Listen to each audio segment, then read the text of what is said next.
Excellencies,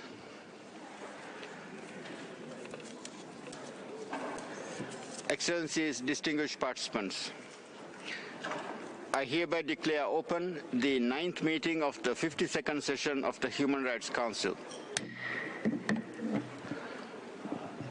We will continue with the high-level segment.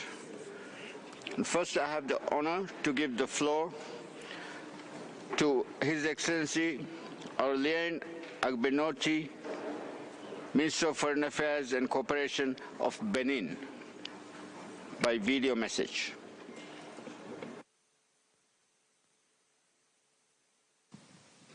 Monsieur le Président, President, ladies and gentlemen, ministers and heads of delegation, High Commissioner, ladies and gentlemen. It's in the name of the consistent commitment of the Republic of Benin to the universal values and principles of human rights that I am honored to participate in this high-level session, and I also have the opportunity to congratulate you, Mr. President, on your nomination to head of the Human Rights Council in its 17th cycle and this session. I would like to address to you the warmest wishes for every success from my country, and I assure you that we will fully support you in your presidency, as well as providing support to Mr. Volker Turk, the High Commissioner for Human Rights. I would like to once again congratulate him on his election and wish him every success in his noble mission. My country, Benin, has the honor to actively contribute to the implementation of this collective mission as a member, for the second time in its history, of the Human Rights Council since the 1st of January 2022. Since then, we must note that the international context has experienced a number of profound transformations with the expansion almost everywhere in the world of security threats and the eruption on the European continent of an international armed conflict of a high intensity, which threatens peace, security, and global stability. A year after the launch of this conflict, which draws all of the attention of the international community, my country once again calls for the ending of hostilities and for the search for a peaceful solution involving all parties. The President of the Republic of Benin, His Excellency Mr. Patrice Talon, personally made this call on the 12th of January in Cotonou in his New Year's wishes to the diplomatic corps, and through these pious words that I would like to reiterate here. He said, "I wish and call on God for the war in Ukraine to end in 2023. It too negatively impacts our lives, and its continuation threatens human values."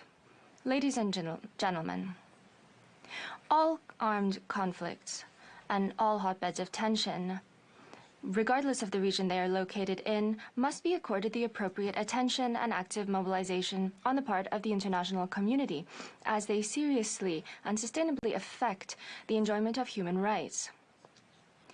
This goes for the current situation in the Sahel and the coastal countries of the Guinean Gulf, where terrorism indiscriminately impacts the civilian population for many years now. My country, Benin, has not been spared this scourge, which has led to losses in life, despite the mobilizations and initiatives at the national and regional levels to eradicate the terrorist threat. It continues in this region, and we call for more solidarity on the part of the international community in the framework of the Global Coalition Against Terrorism. This urgency is proof. It is also clear that security responses are not enough to combat and defeat this scourge. We need to guarantee in our countries the effective enjoyment by populations of social and economic rights that are necessary in order to protect them from precarity and poverty, which are the foundation of all sorts of fundamentalism, including violent extremism. This is the path that Benin has chosen in 2016 under the leadership and momentum of President Talon. The guidelines of our governmental program targets strengthening democracy, the rule of law, and good governance, the commitment to and participation in a structural transformation of the economy, and improving the conditions of life and welfare in the population. My country has had the opportunity to report to the members of this council on encouraging results of this governmental policy in human rights during its 4th UPR cycle on the 26th of January. In this regard, I would like to reiterate the gratitude of the Benin government to all member states for their attention and their support during this review. I would once again like to repeat that my country is committed to reviewing in the appropriate time frame all of the 258 recommendations that were provided in order to respond to them appropriately and improve the situation in human rights in Benin. President, ladies and gentlemen, in this year, when we celebrate the 75th anniversary of the Universal Declaration of Human Rights, the 52nd session of our Council, which opens with this high-level segment, represents an opportunity to reflect on how we can improve the participation, the commitment of all member states to the principles and values that are at the heart of this Universal Declaration and taking into account regional and national specificities. That is why my country is fully committed to the initiatives launched by the High Commissioner in order for this commemoration to be a moment where we cement this holistic concept of human rights, their indivisibility and their interdependency. In the same spirit, Benin will continue in the framework of its mandate and as part of the group of states dedicated to this traditional resolution, and will continue to act in order to fully abolish capital punishment and adopt a new resolution on this issue at the 54th session of the Council in September. I would like to conclude my statement here and wish every success for your work. I thank you. I thank His Excellency for the statement. I now have the honor to give the floor to His Excellency Mr. Juan Carlos Holguin Maldonado, Minister of Foreign Affairs and Human Mobility of Ecuador, by video message. Distinguished heads of state, ministers, authorities, ladies and gentlemen, it is an honor to take the floor in the course of this high-level segment of the Human Rights Council. December 2023 will see the world marking the anniversary of the Universal Declaration of Human Rights. Ecuador endorsed this from the very outset. It serves as a source of inspiration and testament to the unequivocal commitment on our part to the respect, promotion and protection of human rights, a fundamental pillar of my country's foreign policy. In January 2023, Ecuador received a visit of the United Nations High Commissioner for Human Rights, Mr. Volker Turk. This served as an opportunity for the President of the Republic, Guillermo Lasso Mendoza, to share the progress made and the challenges faced by the country in terms of human rights. In November last year, Ecuador received the recommendations of states under the Universal Periodic Review. During the presentation of the national report, particular emphasis was placed inter alia on protection policies for the rights of persons on the move, actions to address the COVID-19 pandemic, the fight against human trafficking, progress in eliminating discrimination and violence against women and girls, restructuring of the penitentiary system, progress to the benefit of indigenous peoples, persons of African descent, persons with disability and LGBTI persons. Today, allow me to reiterate our steadfast commitment to the full respect of human rights, gender equality and the eradication of all forms of discrimination against women and girls.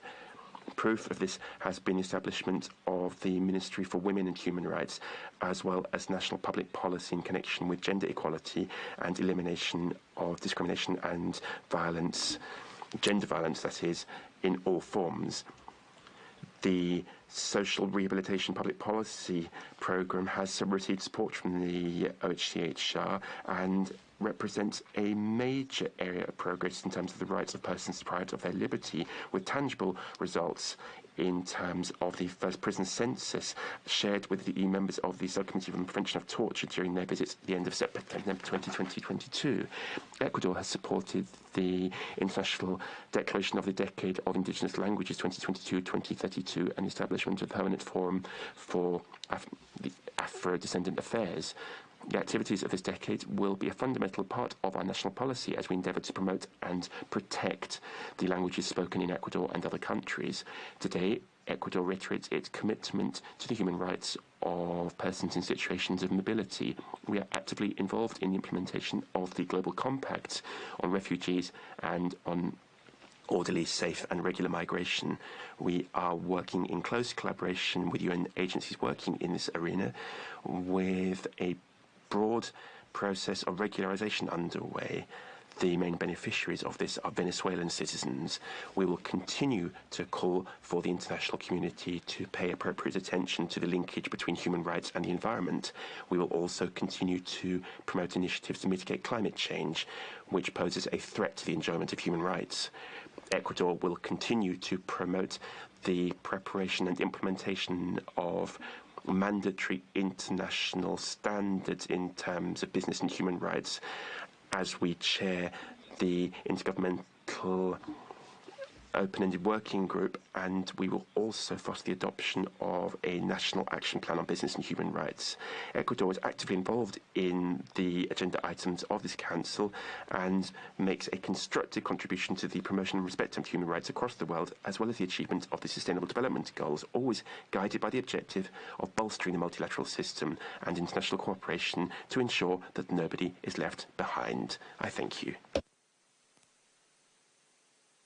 I thank His Excellency for the statement, and now I have the honor to give the floor to His Excellency Mr. Faisal Mekdad, Minister of Foreign Affairs and Expatriates of the Syrian Arab Republic, by video message. السيد الرئيس اسمحوا Mr. President, allow me at the outset to congratulate you upon your election to preside over the Human Rights Council and to wish you every success in presiding over the work of the Council this year. The establishment of the Human Rights Council represented an opportunity for a new start in the collective work through a cooperative approach based on sovereign equality among states and strengthening their capacities in accordance with their national priority. Hence, we stress the importance of preserving the role of the Council and its mechanisms as stipulated in the resolution that established it. We affirm that the Syrian Arab Republic continues its effort to develop and strengthen the legislative and institutional frameworks related to the protection and promotion of human rights and considers it a continuous national process based on the national needs and priorities. The Syrian Arab Republic always aspires to a multilateral work in the field of human rights on the basis of the principles enshrined in the Charter of the United Nations and respect for sovereignty and national particularities.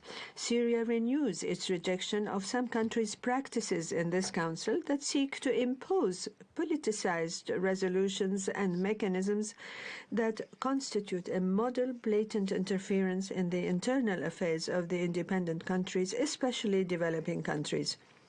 It is also a violation of the purposes and principles of the UN Charter and exploitation of human rights concepts. Such approaches would lead to losing the Council's credibility and adversely affect the environment of international work in the field of human rights. The draft resolution entitled Situation of Human Rights in the Syrian Republic and its Outputs is an example of hijacking international human rights mechanism by tenuous political agendas. The countries sponsoring this draft resolution insist on using it as a means to spread their allegations on the situation in the Syrian Arab Republic. Mr. President, our national experience urges us to stress the importance of discussing the impacts of terrorism on human rights by the Council through a comprehensive approach based on guaranteeing the rights of the victims of terrorism. In line with its commitment under international law and in national laws, the Syrian Arab Republic has taken all necessary measures to protect its citizens from violations committed by terrorist armed groups, and has restored security, stability, and the rule of law to the areas liberated from these groups. It has also strengthened means of support and protection to create an appropriate environment for the return of all Syrian internally and migrant refugees who have been displaced in order for them to return home safely in a dignified and voluntary manner. The catastrophe of the earthquake that struck Syria on the 6th of February has deepened the harsh conditions the country has been going through for 12 years. It added grave challenges and doubled the suffering of the Syrians. The Syrian government quickly launched an emergency response plan at the national level to address the repercussions of the disaster. It appealed to countries and international organizations to support the affected areas. The Syrian government affirmed its commitment and readiness to ensure that humanitarian aid reaches those who deserve it in all parts of the Syrian Arab Republic. It combined words with deeds through granting approvals and facilities to international organizations who are partners in the humanitarian work, including, as has become known to all, opening the borders across from the Turkish and the Syrian sides to areas controlled by armed groups. Syria expresses its gratitude and appreciation to the countries and organizations that showed solidarity and extended a helping hand to us. Unfortunately, the devastation resulted by the earthquake did not shake the consciousness of some countries and their leaders who have always claimed humanity and who did not hesitate to politicize this natural disaster. These countries continued their policies based on politicization and double standards and turned a blind eye to the cries for help of the victims under the rubble and calls of their families under the severe shortage in rescue and relief equipment and materials caused by the unilateral coercive measures imposed on the Syrian people for a long time. This immoral, inhuman, and illegal blockade has caused enormous humanitarian suffering and has undermined the enjoyment of basic human rights, including the right of the Syrian people to live in decent living conditions, to enjoy their health and education and development in all forms. The unilateral coercive measures have also impeded providing the requirements of humanitarian operations and emergency response, which confirms that these measures are in fact nothing but a tool of collective punishment and killing, and they aren't less dangerous than the earthquake. We urge all states to discuss the human rights implications of these sanctions if the Council can go in that direction. Last October, the Special Rapporteur on the negative impact of the unilateral coercive measures on the enjoyment of human rights, Ms. Alena Duhan, visited Syria.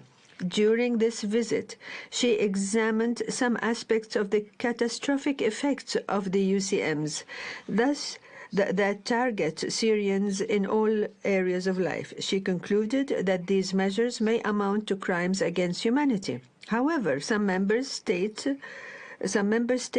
sought to conceal the primary conclusions of the visit while promoting a politicized, biased, and false reports.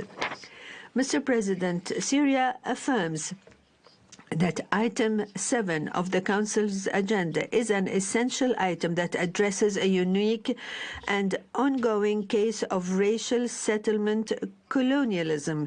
Syria stresses its inalienable right to fully restore the occupied Syrian Arab Golan and rejects any measures taken by the Israeli occupation to perpetuate its occupation, including the relentless settlement activities, which in their entirety constitute a violation of relevant United Nations resolutions, in particular Security Council Resolution 497 of 1981.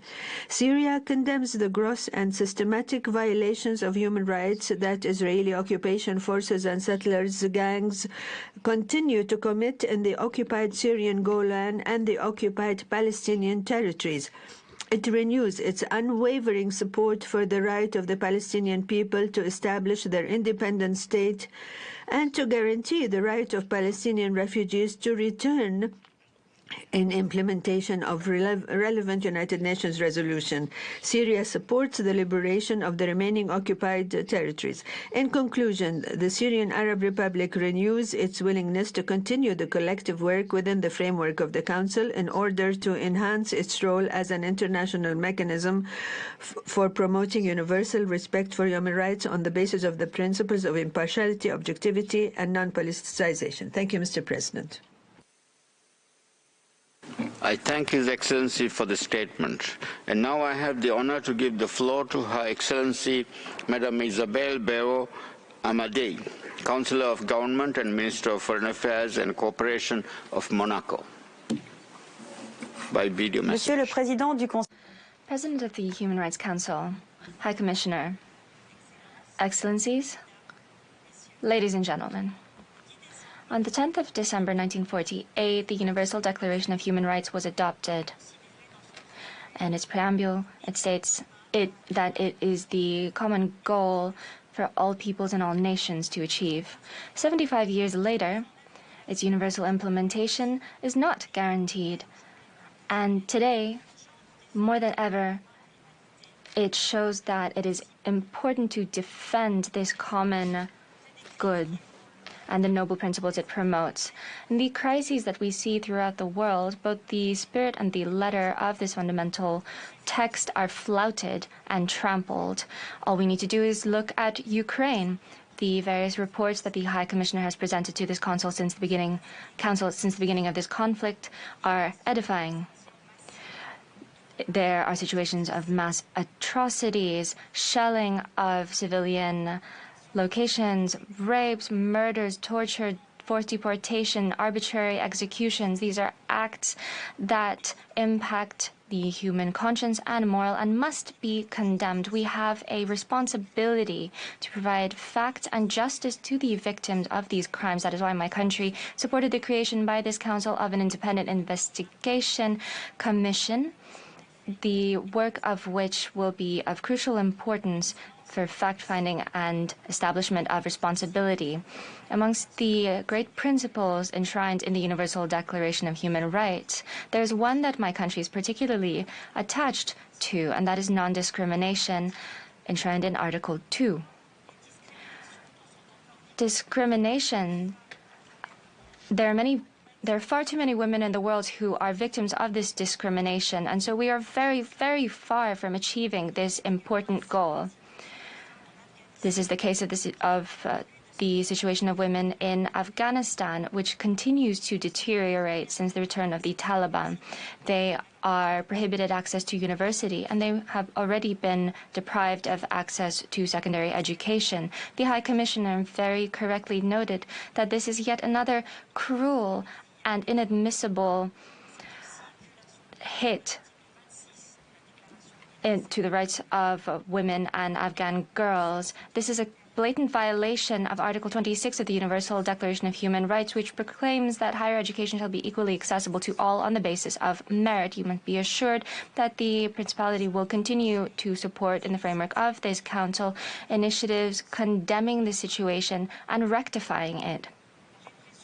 The brutal repression of peaceful demonstrations in Iran since September is yet another source of preoccupation for us, especially when it comes to the condemnation of numerous protesters to the death penalty.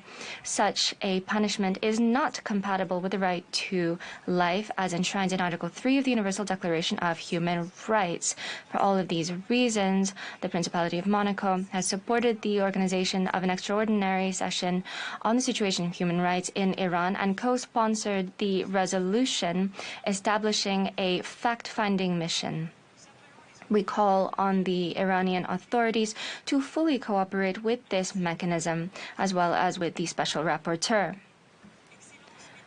Excellencies, ladies and gentlemen, climate change, the depletion of biodiversity and ecosystems, as well as pollution, seriously impact the full enjoyment of the rights and freedoms in the Universal Declaration. These effects have been clearly registered, and no one can deny them.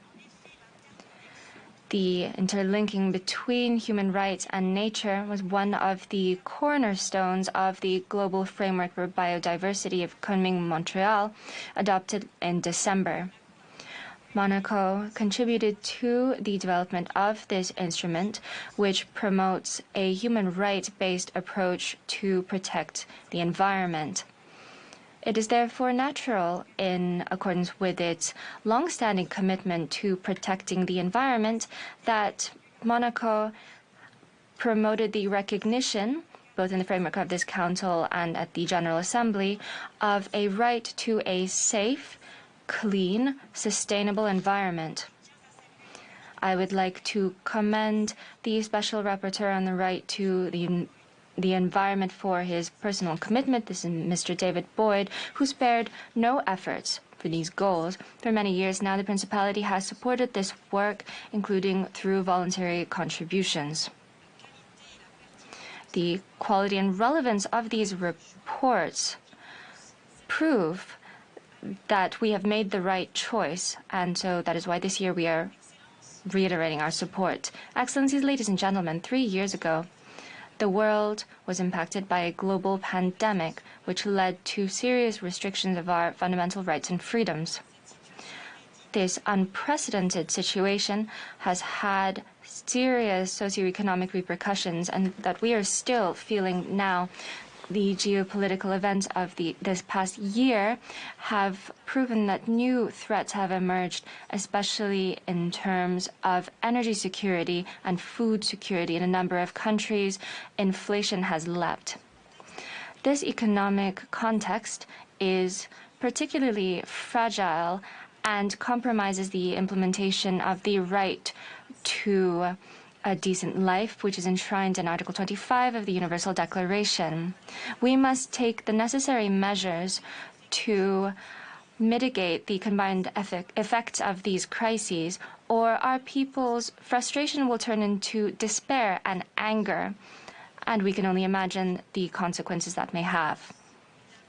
Excellencies, ladies and gentlemen, these examples show, if we needed that proof, that the ideas enshrined in the Universal Declaration of Human Rights are still fragile, and that it is of paramount importance to pursue these ideals. It's also a moral obligation. It is only in a collective manner and multilaterally that we can implement these goals. As Eleanor Roosevelt said, and we know her decisive role in the development and adoption of the Declaration, the structure of world peace cannot be the work of one man or one party or one nation. It must be a peace which rests on the cooperative effort of the whole world. This is our mission, and this is the mission of the Council. I thank you. I thank Her Excellency for the statement, and now I have the honor to give the floor to His Excellency Christian Timura, Minister of Human Rights and Citizenship and Relations with Institutions of Togo. By Excellency, you have the floor.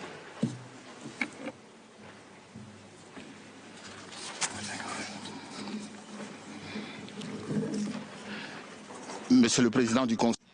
Presidents of the Human Rights Council, ladies and gentlemen, ministers, heads of delegation, ladies and gentlemen.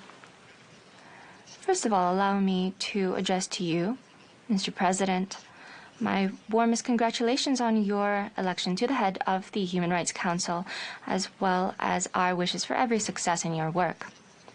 I would also like to take this opportunity to transmit to you and through you to your entire team, as well as to all members of the Council, the greetings and encouragement from the President of the Togo Republic, His Excellency Mr. Faure Ezosimna Gnassingbé, for the quality and congratulations on the quality of the work that you have done in order to improve the situation of human rights in the world.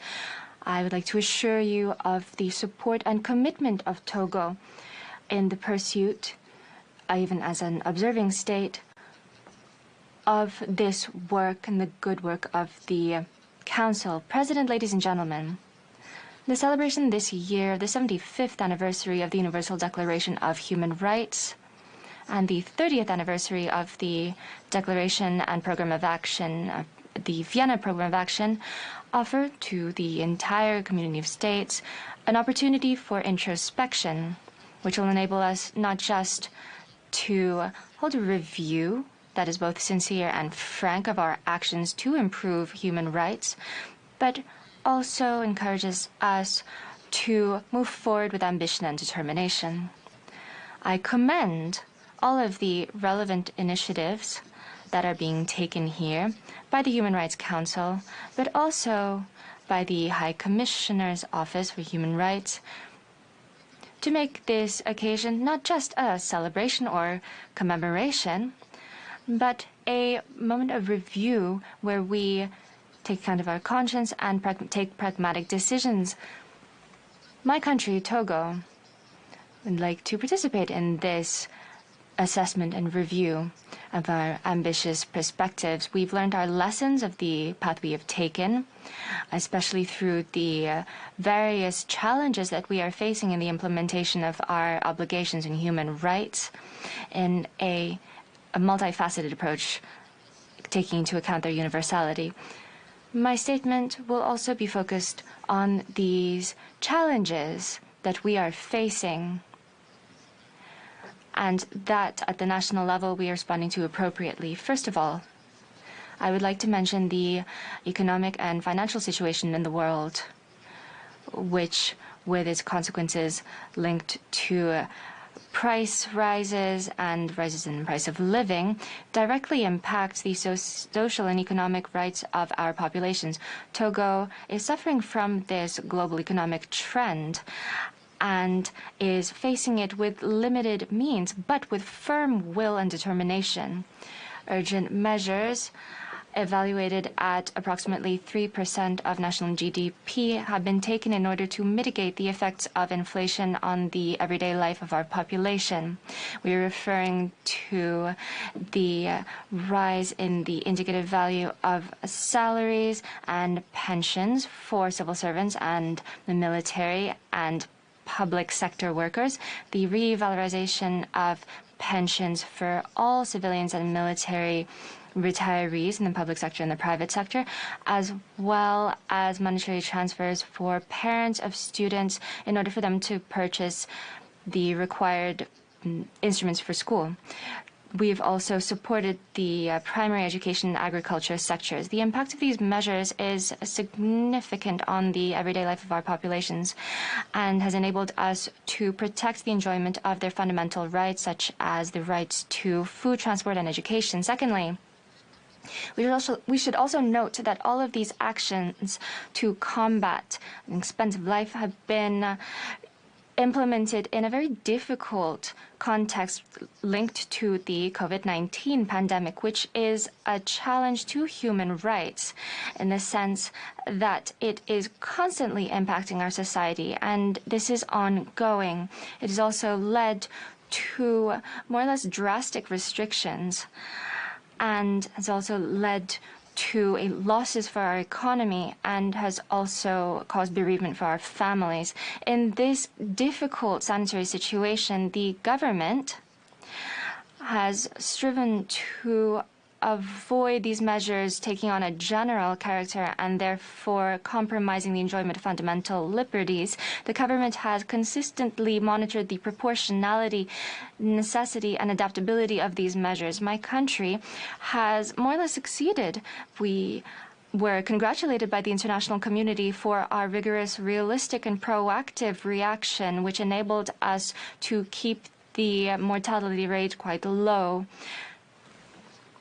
Today, based on the lessons we have learned from our management of the COVID-19 pandemic and the measures we took to react to it, the main challenge that the entire international community is facing now is the sustainable strengthening of public health systems.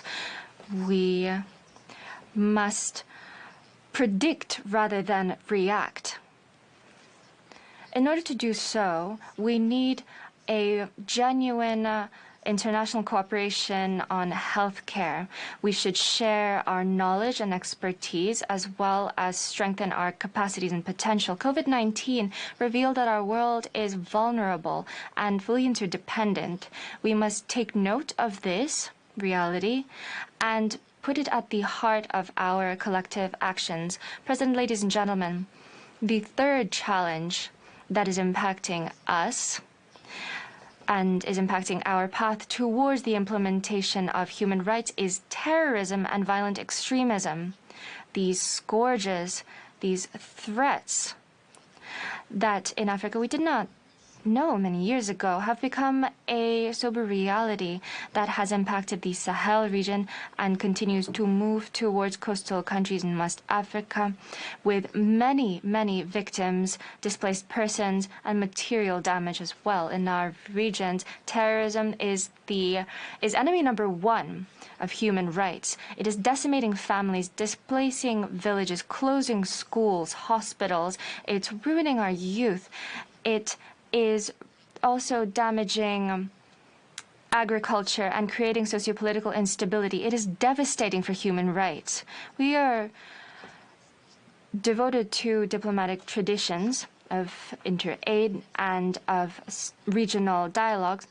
The head of state made the choice to take charge of this phenomenon and strengthen stability and resilience in our states. These initiatives have been translated into inter alia, the Togo strategy for the Sahel region, and the creation of relevant mechanisms such as the Accra initiative. With repeated terrorist attacks and incursions in our territory, the Togolese government has mobilized significant military means, but also socioeconomic and financial funds in order to face this challenge.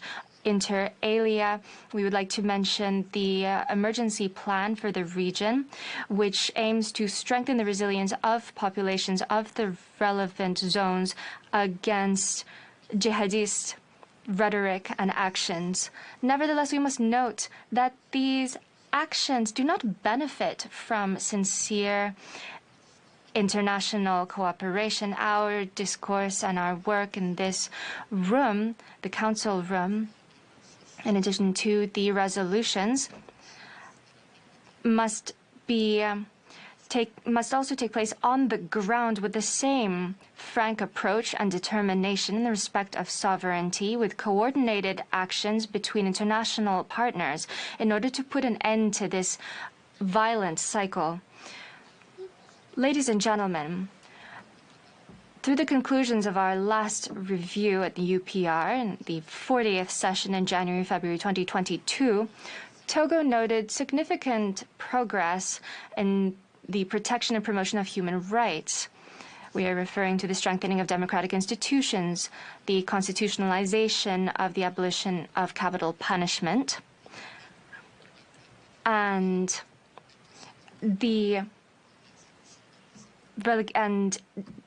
imprisonment for eternity. This is also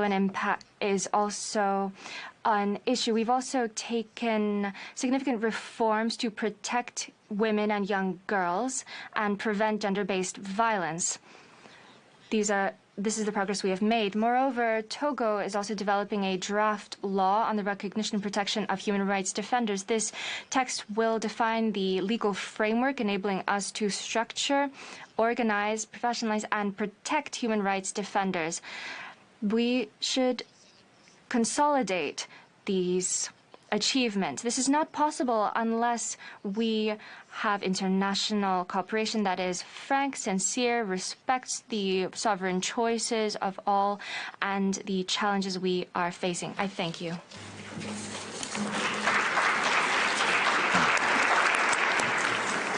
Thank you, Excellency. I now have the honor to give the floor to His Excellency Mr. Antony Blinken, Secretary of State of the United States of America, by video message.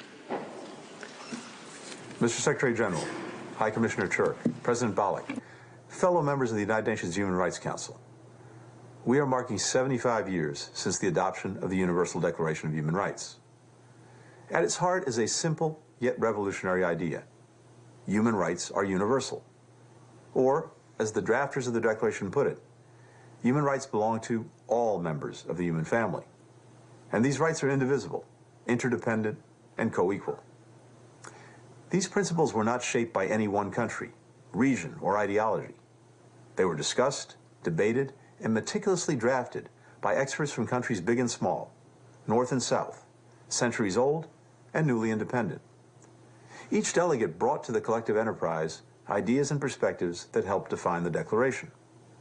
Charles Malik, the delegate from Lebanon, argued that human rights must be defined in terms of the individual, not the nation, or any other group.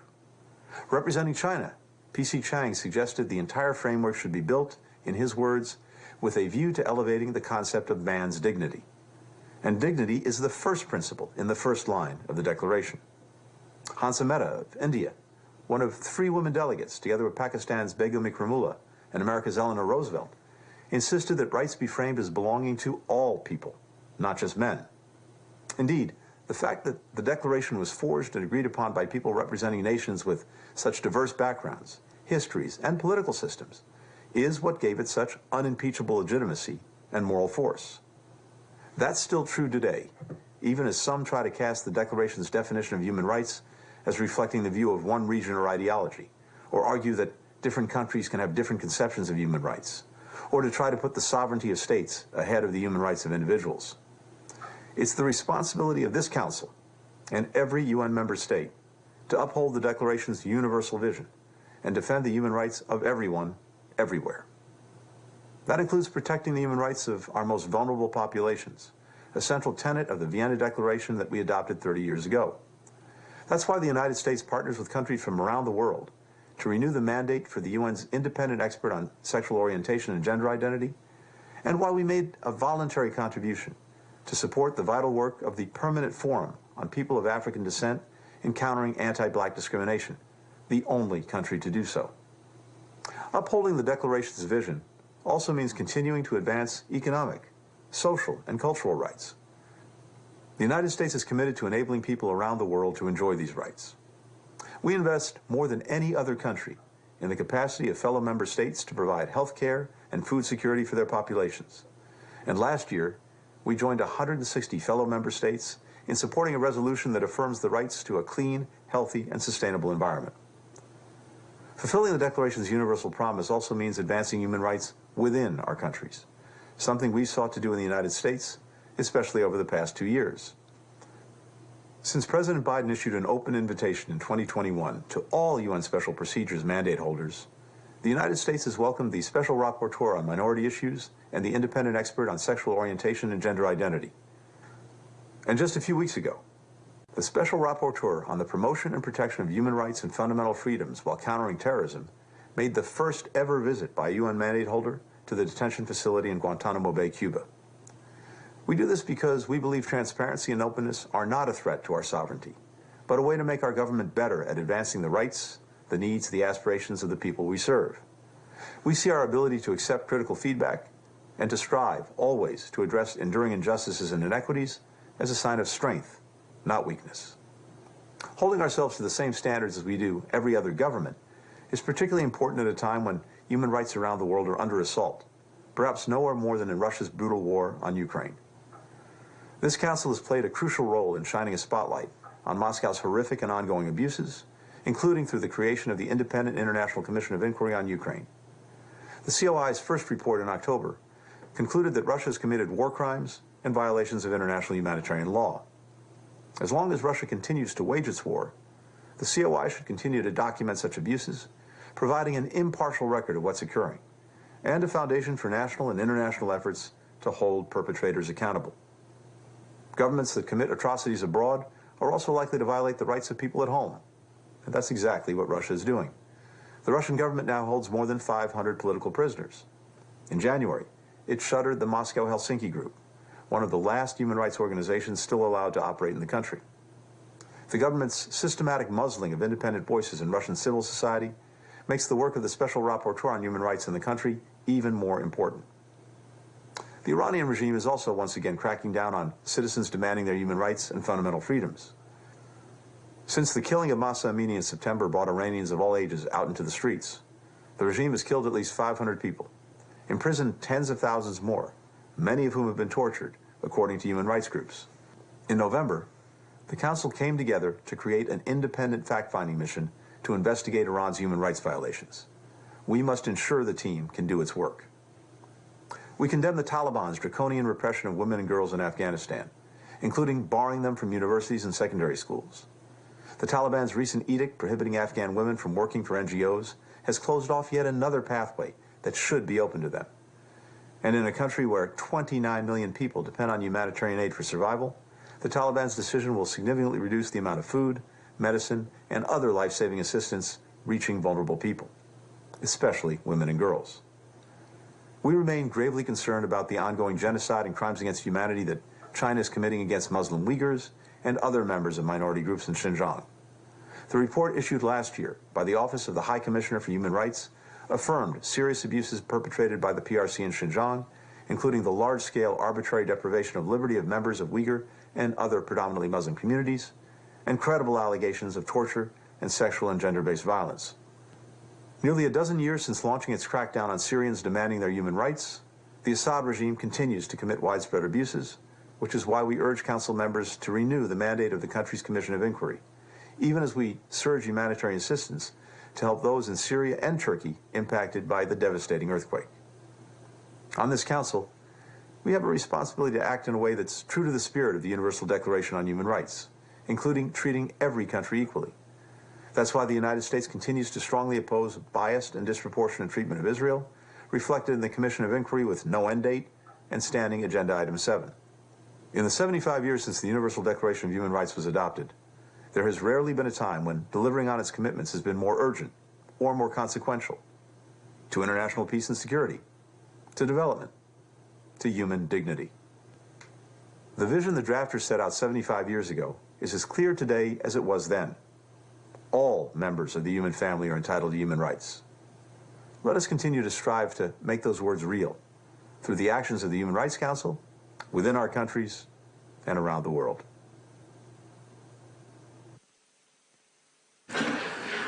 I thank His Excellency for the statement, and now I have the honor to give the floor to Her Excellency Ms. Nanaya Mahuta, Minister of Foreign Affairs and Local Government of New Zealand, by video message. Kei ngā tōpito e whao te ao, kei ngā mana, kei ngā reo, he mihi mata kui ki a koutou, tēnā koutou katoa. Mr. President, Secretary General, Excellencies, distinguished delegates and friends, greetings from Aotearoa, New Zealand. Today, I'm proud to reaffirm our strong and enduring commitment to universal human rights and the international human rights system. Human rights are universal values, values we all committed to 75 years ago, enduring values which, at its core, remind us of the inherent respect we must practice towards each other. It's critical that we work together to uphold these precepts for the people we represent. I want to start by acknowledging the people of Syria and Turkey and the devastating damage caused by recent earthquakes. Our thoughts are with the communities, families and loved ones affected, including refugees and internally displaced people. We acknowledge the international effort to rally and provide support in a significant time of need. Unfortunately, a country in crisis is not a rare occurrence in the 21st century. We've seen this in armed conflicts, widespread violence, and situations of risk around the world. New Zealand has intimately experienced climate crisis and natural disasters, with Cyclone Gabrielle on our shores last week. When we declared a national state of emergency, we did so with the knowledge that we were experiencing an unprecedented weather event, one that has affected a third of our population and resulted in damage not seen for a generation. As we mark the one-year anniversary of Russia's illegal war against Ukraine, New Zealand continues to condemn Russia's actions, which have caused immense suffering. As I said in this forum last year, there is no victor in unjustified and unprovoked aggression. In Iran, the world has witnessed the further erosion of the rights of women and girls and violent repression of protest activity, including the execution of protesters. There's also been further deterioration of the rights of women and girls in Afghanistan, with the Taliban preventing girls from attending secondary school and preventing the employment of women working for NGOs. Ongoing violence perpetrated against civilians by Myanmar's military regime, including executions and bombings, are front of mind too. The findings by the Office of the High Commissioner for Human Rights of serious human rights violations committed against the Uyghurs and other Muslim minorities in Xinjiang. China also remains of deep concern. Mr. President, we stand with the peoples of these nations to speak up and defend their rights. 75 years ago, we all came together to recognise the fundamental rights and the equal value of every person. The principle that human rights are universal and indivisible is just as important today as it was then. It is incumbent on all of us, every government, to do better to promote and protect human rights for all peoples. When marginalised groups have their rights realised, respected and fulfilled, our societies are stronger, safer, more prosperous. The world is facing multiple threats and challenges. As I've noted, we are seeing and feeling the impacts of climate change in our Pacific region. The scale of humanitarian crisis and human rights violations across the globe will continue to increase if we do not collectively fight climate change. We're also seeing a concerted effort to systematically wind back the rights of individuals who are members of vulnerable groups, including women and girls, the LGBTQIA+ community, Indigenous peoples and persons with disabilities. Individuals who sit at the intersection of these marginalised groups are particularly vulnerable, and so our responses must include dedicated resourcing to address multiple and intersecting forms of discrimination. Mr. President, it is now more important than ever to be unified. Kia kotahi tātou, let's unify. New Zealand is proud to continue to co-lead resolutions on the rights of persons with disabilities this year with Mexico, both in this Council and in the UN General Assembly. We will also lead a Council resolution on the prevention of maternal mortality and morbidity. These resolutions are a key indication of our international human rights priorities and our belief that the multilateral system is essential to promoting and protecting human rights across the globe. Embracing our diversity gives us strength as an international community. Let's continue to support that way forward. International human rights law embodies universal values, equality, respect, and accountability. They're fundamental to protecting the upholding of dignity of all people, both individually and collectively. After all, that is why we signed the Declaration of Human Rights all those years ago. Nō reira he iti taku iti I roto I te nākau whakapono. Thank you, Mr. President. I thank Her Excellency for the statement. I now have the honor to give the floor to His Excellency Mr. Urmas Reinsalu, Minister of Foreign Affairs of Estonia, by video message. Mr. President, Excellencies, ladies and gentlemen, 1 year ago, a vicious full-scale war of aggression was unleashed by Russia against Ukraine.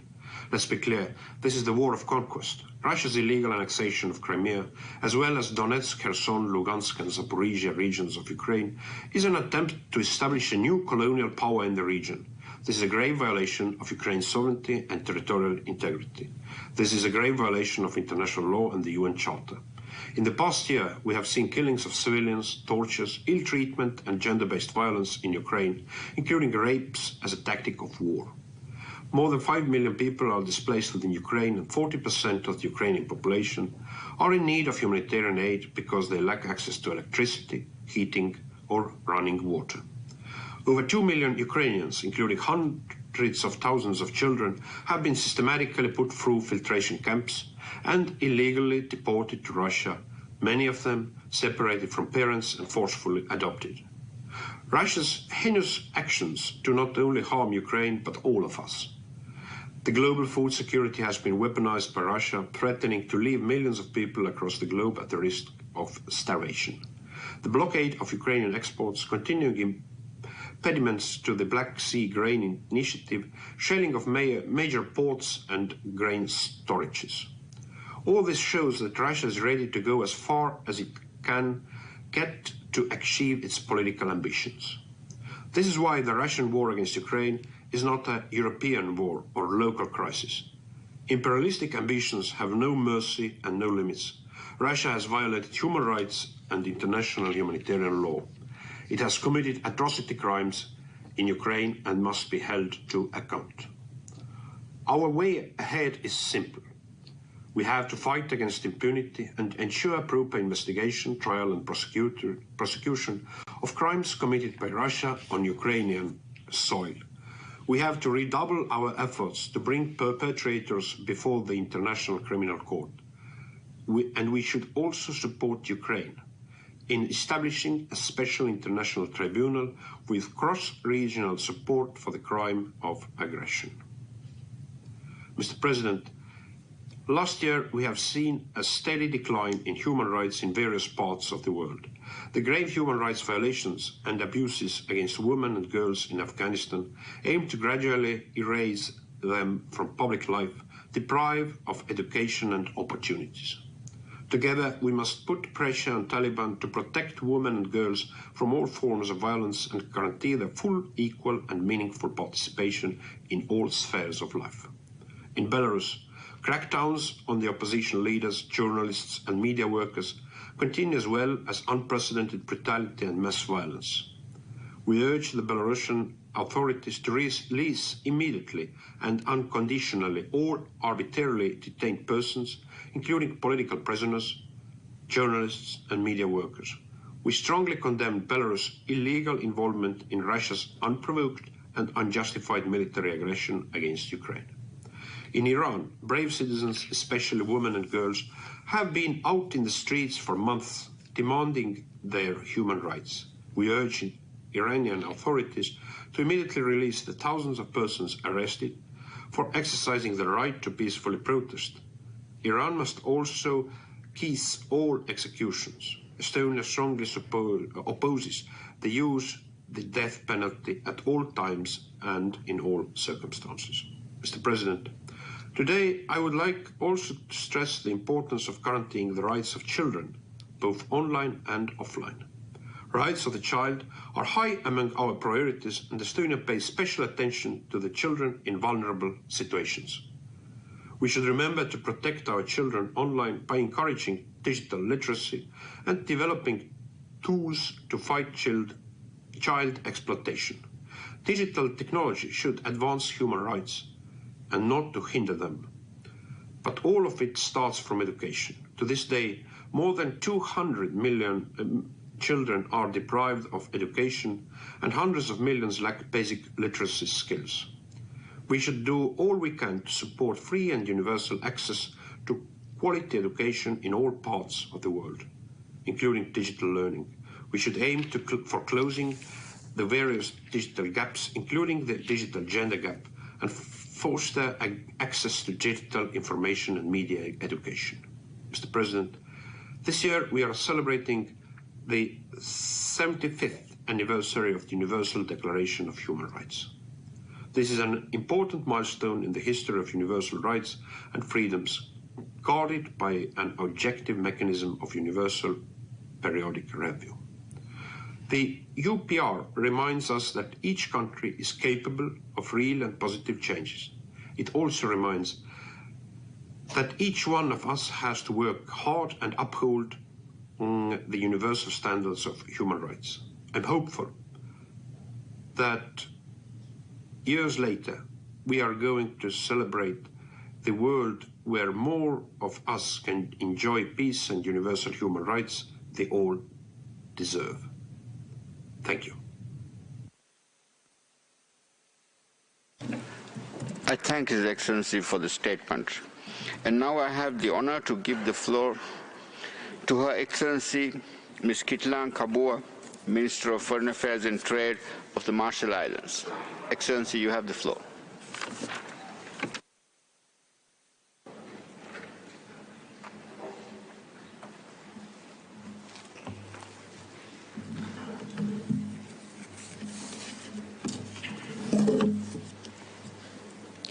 Mr. President, Excellencies, Yago Komaulip. Mr. President, let me start by extending my condolences to the victims of the devastating earthquake in Turkey and Syria.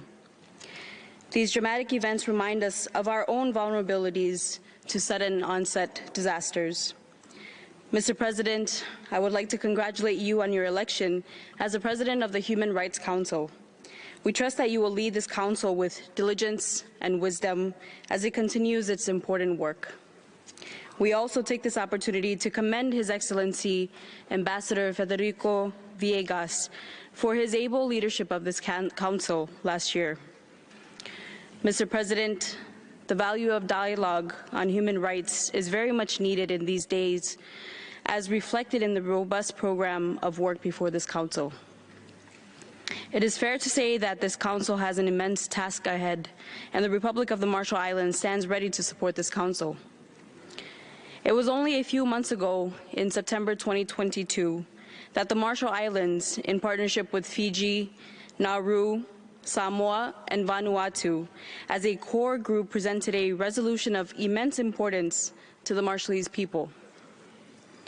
The resolution presented at the 51st session of the Human Rights Council and adopted by consensus spoke to the nuclear legacy of the Marshall Islands, a legacy that we did not want, a legacy that we have had to bear, and a legacy that we continue to struggle with.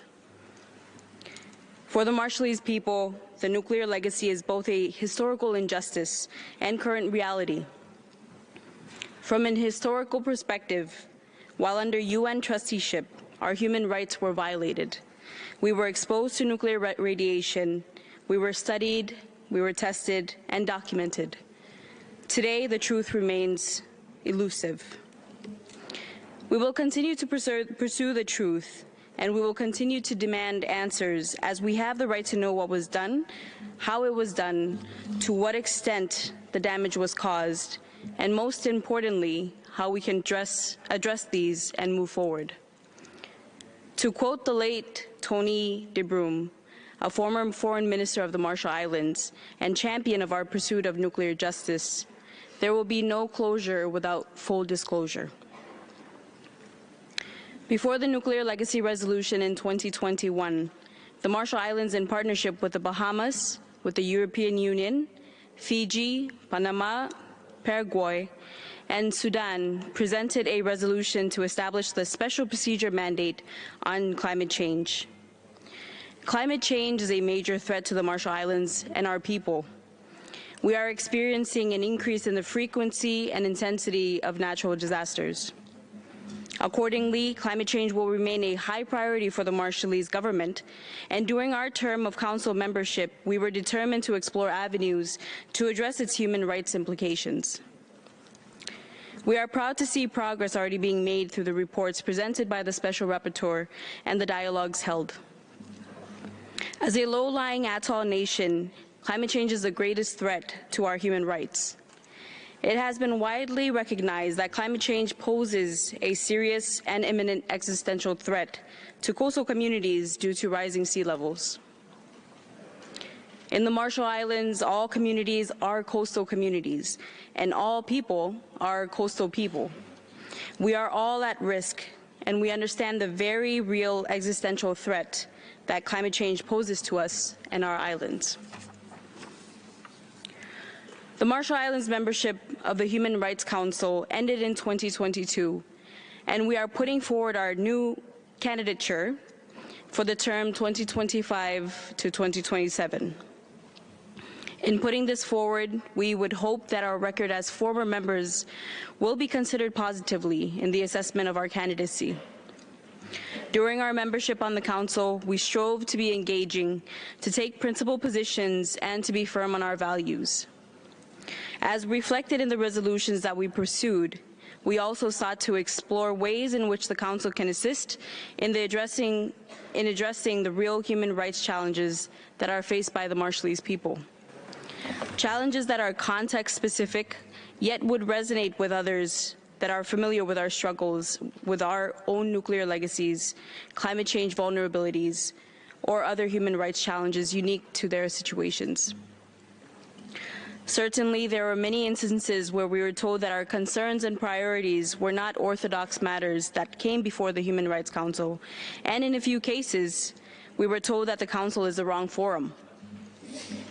To that we have answered, if we cannot bring our human right plights to the Human Rights Council, then where else should they go?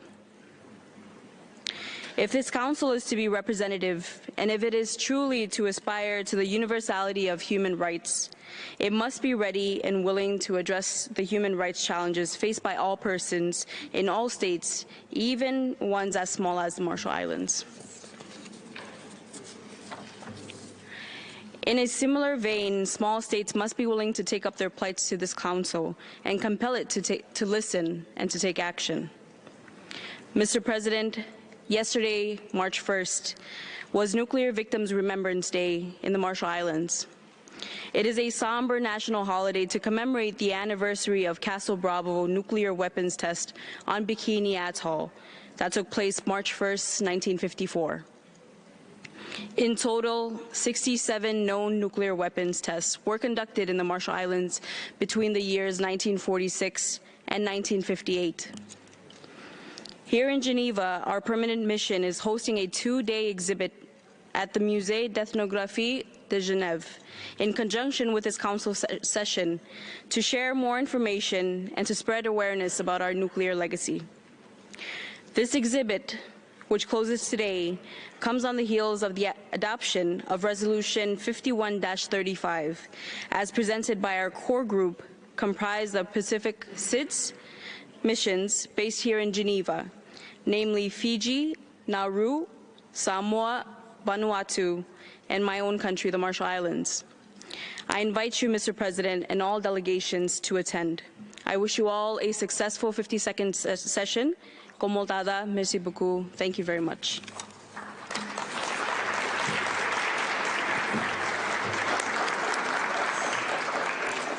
Thank you, Excellency. I now have the honor to give the floor to His Excellency Mr. Alatoi Ismail Kalasaku, Prime Minister of Vanuatu, by video message.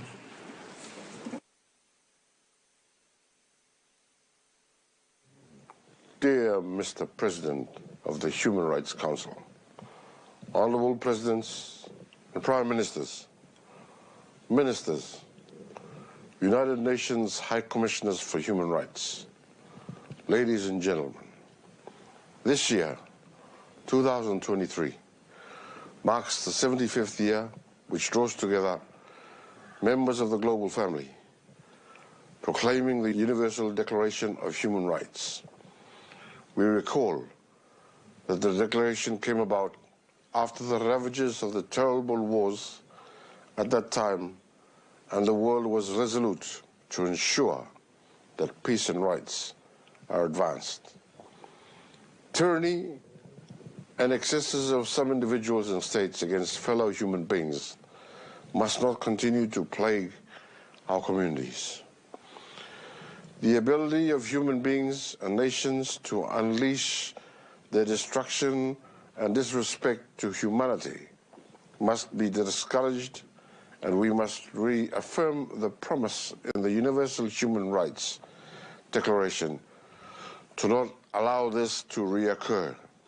And so, we celebrate together our commitment to the Universal Declaration of Human Rights in its 75th year, but we must remain vigilant and remind ourselves that much more can be done. Mr. President, Vanuatu remains firm and resolute to recognize the inherent dignity and of equal and inalienable rights of all of us, the foundation of freedom, justice, and peace. In so doing, as Vanuatu commits and affirm our faith in fundamental human rights, we are cognizant of the dignity and worth of each person and equal rights for all. But 75 years after our Universal Declaration of Human Rights, ironically, many aspects of our world and behavior remain the same. We observe the continuance of preying on the weak and the poor, and on communities who are experiencing the domination and indignity of colonization, and peoples and individuals suffering grave violations of human rights due to natural resource extraction and profit-driven environmental destruction. It is unfortunate that despite a common resolve, a disjointed consideration of rights seems evident. Mr. President, I draw particular attention to human rights impacted by climate change. The ravaging effects of global warming have become existential for Vanuatu and for many peoples across the planet. As economies are ravaged, livelihoods decimated, and lives lost, it is clear that the climate crisis is a human rights crisis. I am encouraged by the recent UN COP27 cover decision, which stipulates that states should, when taking action to address climate change, respect, promote, and consider their respective obligations on human rights. But what are our human rights and climate change obligations? Today, states continue through their acts and omissions to cause significant harm to the climate system and other parts of the environment. Vanuatu sees past and present greenhouse gas emissions as a breach of the rule of existing international law which regulates the conduct of states in relation to activities that contribute to climate change and its adverse effects. From the smallest village to the global stage, the rule of law is all that stands between peace and stability, climate resilience and catastrophe. In support of a rules-based international order, Vanuatu will ask the United Nations International Court of Justice to review international law having particular regard to the Charter of the United Nations, that international covenants on civic and political rights and on economic, social and cultural rights and other international legal instruments and principles, to answer a simple question: what are the legal consequences for states when they have caused significant harm to the climate system and other parts of the environment with respect to peoples and individuals of the present and future generations?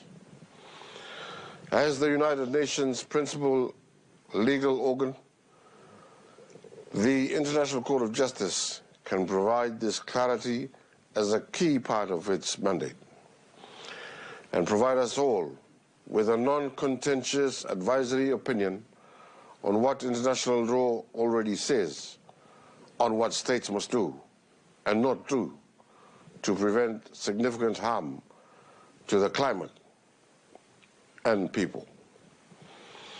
An ICJ advisory opinion will clarify our collective obligations under a range of international instruments well beyond the Paris Agreement, so that we can all do more to protect the rights of humanity. Called for by youth in the Pacific Islands and young people across the globe, and with support from nations of the global North and of the global South, it is time for the United Nations International Court of Justice to provide guidance on the legal links between climate and human rights obligations. Vanuatu acknowledges you all and the High Commissioner drawing attention to ensuring that climate change issues are mainstreamed into human rights conversations. And so, Mr. President, today I strongly call on all United Nations members to join Vanuatu and others to adopt in the incoming weeks a United Nations General Assembly resolution for an advisory opinion of the International Court of Justice on the obligations of states in respect of climate change and human rights. Your collective support is called for in the resolution, which is on the right side of history. 75 years since the Declaration of Universal Human Rights, we must stay true to our collective commitment to defend human rights, champion the rule of international law, and demonstrate action on climate change. This is our moment of moral clarity, nations having freedom, assured that our rights, our human rights to existence, now threatened by climate change, are not eroded and taken away from our future generations. I thank you all, and may God bless you. I thank His Excellency for the statement. I now have the honor to give the floor to His Excellency Mr. Gordan Grlic Radman, Minister of Foreign Affairs and European Affairs of Croatia, by video message. Mr. President, Mr. High Commissioner, distinguished colleagues, ladies and gentlemen, I would like to use this opportunity to express my congratulations to the President of the Council, distinguished Ambassador Václav Balek. I wish him a successful guidance of the Council. I would also like to commend the work of the newly appointed High Commissioner for Human Rights, Mr. Volker Türk, and his office in these challenging times. Mr. President, I have the honor to address this distinguished body in 2023, the year that marks important anniversaries of Universal Declaration for Human Rights, Vienna Declaration, and the ICC Rome Statute. These documents continue to guide us and remind us that all human rights, civil and political, economic, social and cultural, are universal and integral. In 2022, we witnessed devastating events we thought are not longer possible. Contrary to the UN Charter and stomping on the rules-based international order, the unprovoked armed attack of the Russian Federation on Ukraine shocked the world. This attack on Ukraine in 2022 caused severe human rights and humanitarian law violations, exposing millions of innocent civilians to suffering and causing a global food and energy crisis. The Commission of Inquiry on Ukraine concluded that war crimes have been committed. Therefore, the international community should do its part in ensuring the accountability for the committed crimes.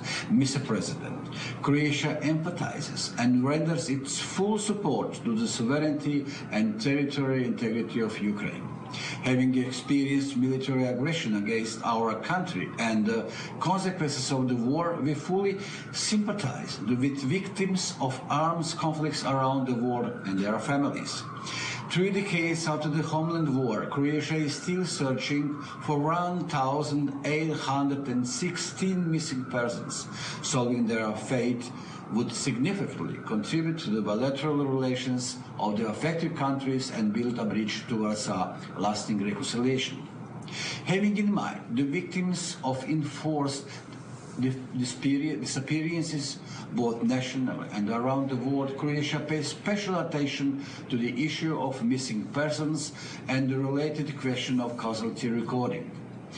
Therefore, we join forces with our partners in presenting the first resolution on casualty recording and human rights adopted by consensus in the Council last year. We are looking forward to the report and the related Council debate in June.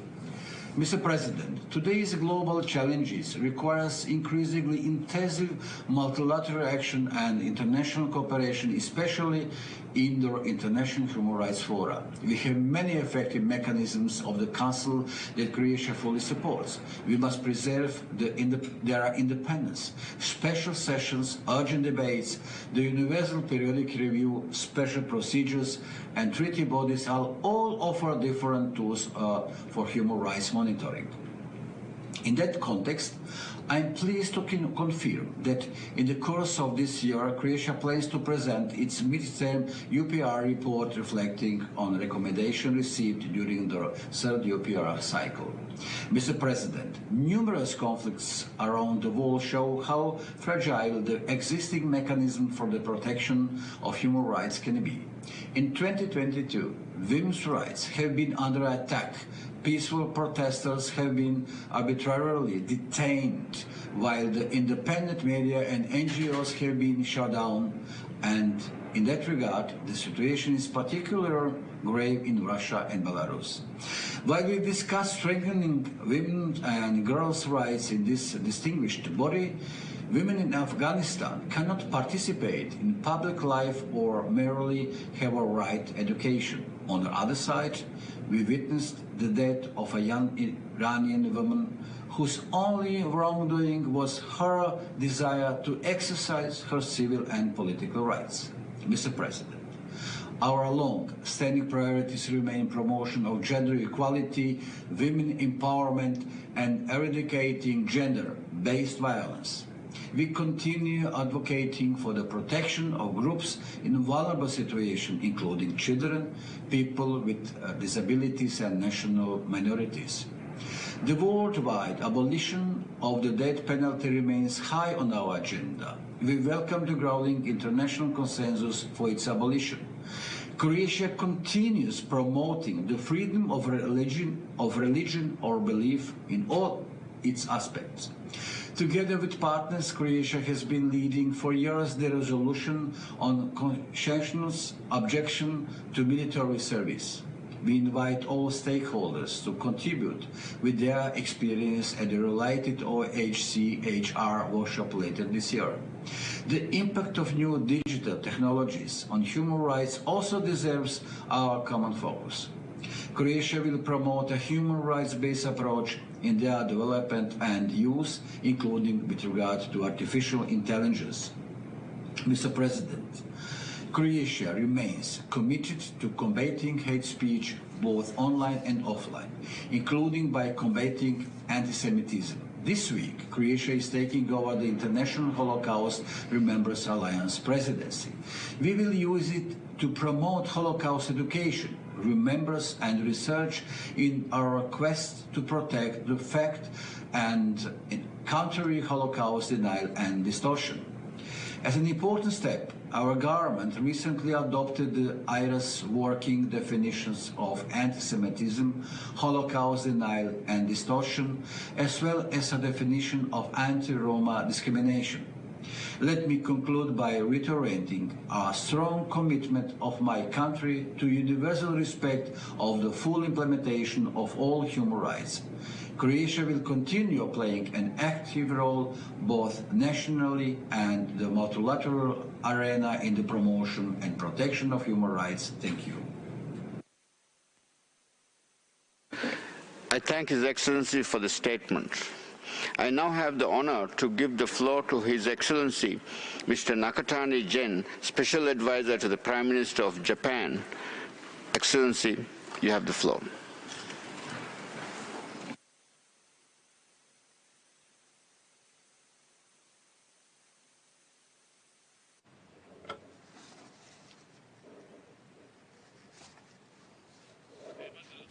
Let me begin by congratulating you, Ambassador Balik, on assuming the role of President of this body.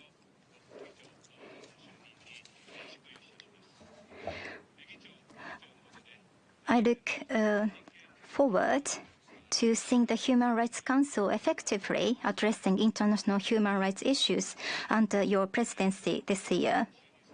I would also like to pay tribute to the energetic work of the United Nations High Commissioner for Human Rights, Mr. Volker Turk, who took office last September. Japan will cooperate closely with the Office of the High Commissioner and continue to contribute to international efforts to protect and promote human rights. Mr.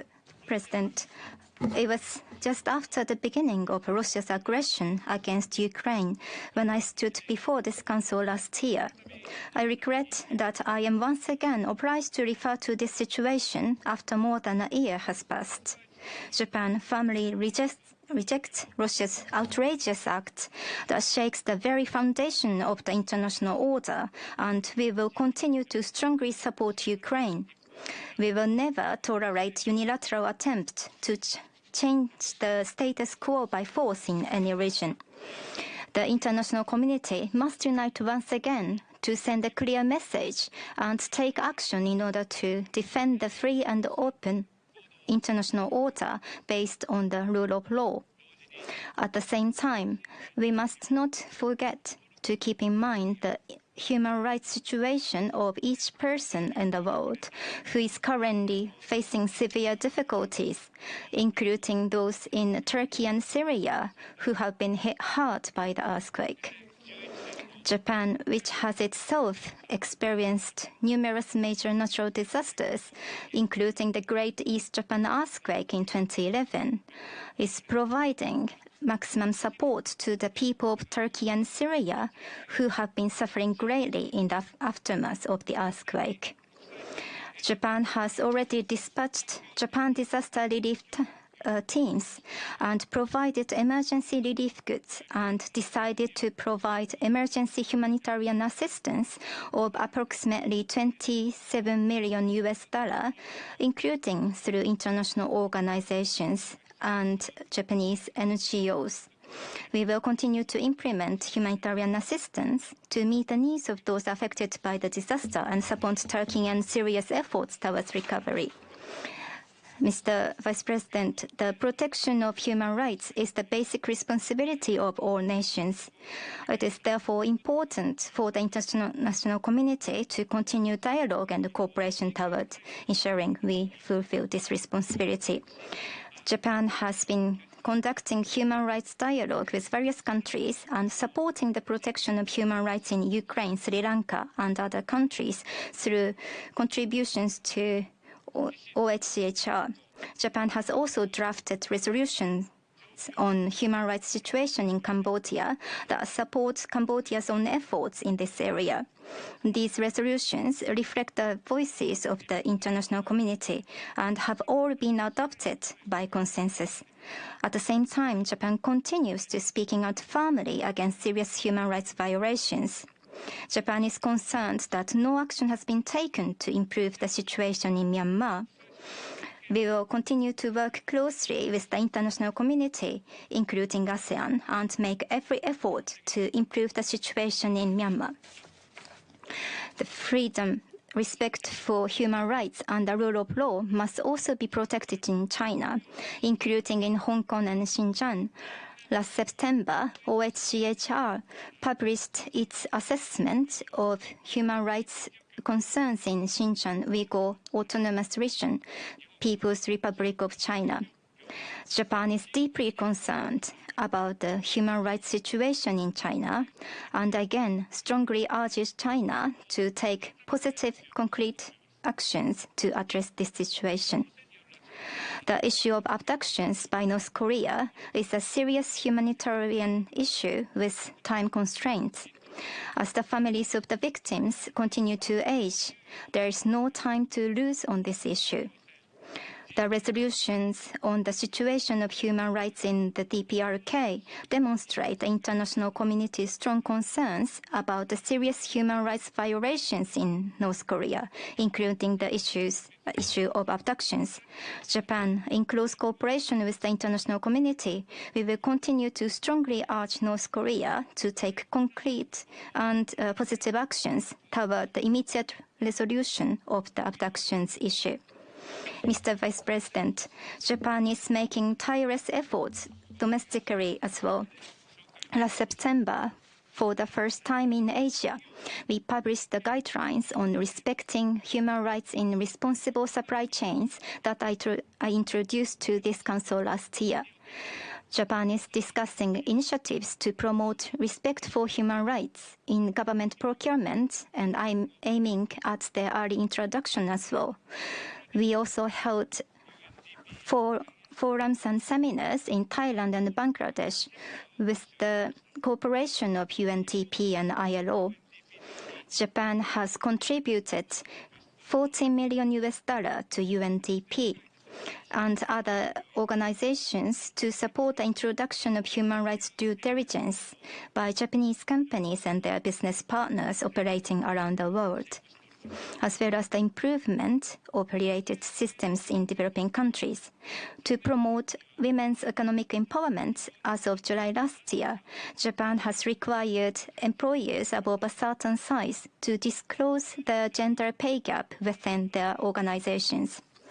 In December, Japan hosted the World Assembly for Women, WOW 2022, with the aim of sharing the initiatives and good practices of each country toward achieving gender equality and women's empowerment.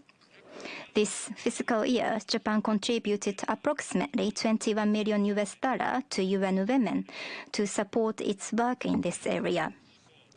Unjust discrimination and prejudice based on sexual orientation and gender identity should never be tolerated. Japan will realize a society where diversity is respected and all people value each other's human rights and individual dignity, and where people can live their lives on their own terms. In this connection, Japan will continue to support activities of the Special Rapporteur on the elimination of discrimination against persons affected by leprosy. Mr. Vice President, Japan has been addressing the discharge of ALPS treated water at TEPCO's Fukushima Daiichi nuclear power station with the highest priority on safety in accordance with domestic and international safety standards, which is also vital for the revitalization of Fukushima. The discharge will not be allowed in a manner that endangers human health and the marine environment. Mr. Vice President, this year marks the 75th anniversary of the Universal Declaration of Human Rights. Japan, as a non-permanent member of the UN Security Council and a holder of the G7 presidency, is determined to defend the international order based on the rule of law. Improvement of the global human rights situation cannot be achieved overnight. Conscious that much still needs to be done, Japan is running for election to the Human Rights Council this year to continue playing a leading role in the protection and promotion of international and domestic human rights. We would greatly appreciate the valuable support of many countries for this endeavor. Thank you very much for your kind attention.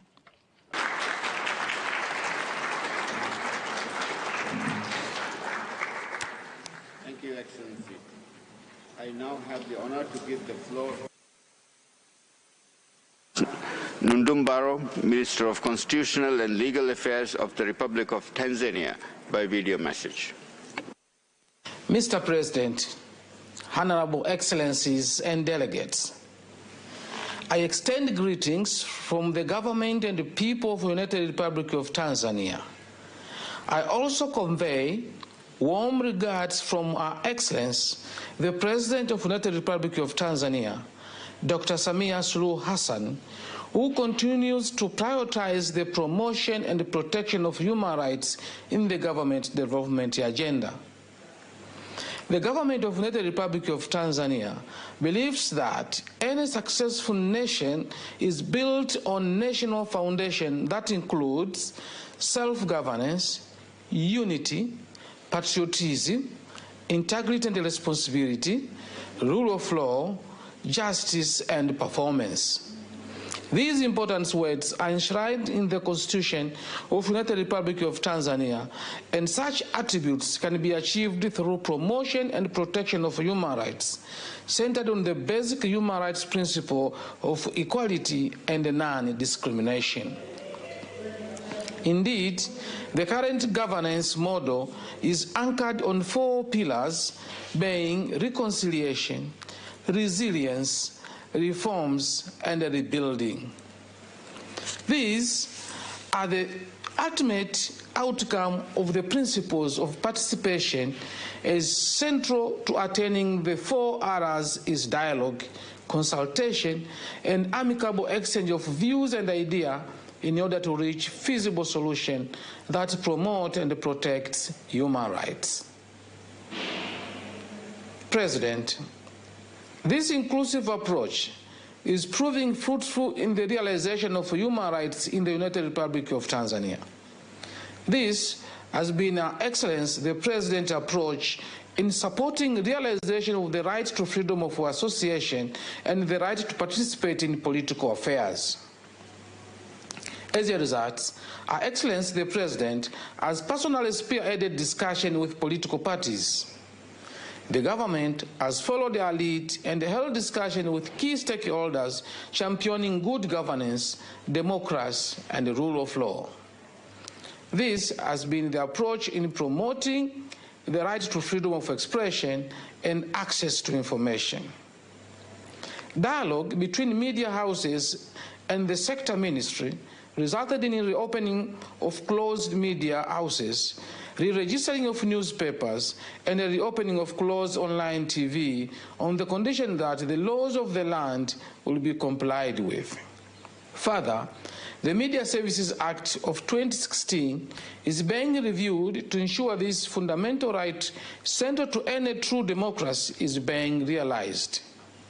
As a result, media pluralism continues to flourish in Tanzania, and there are 257 licensed newspapers and magazines, 210 radio stations, 56 television stations, 24 online radios, 663 online TV, 63 online blogs, 144 web blogs, and 10 online forums.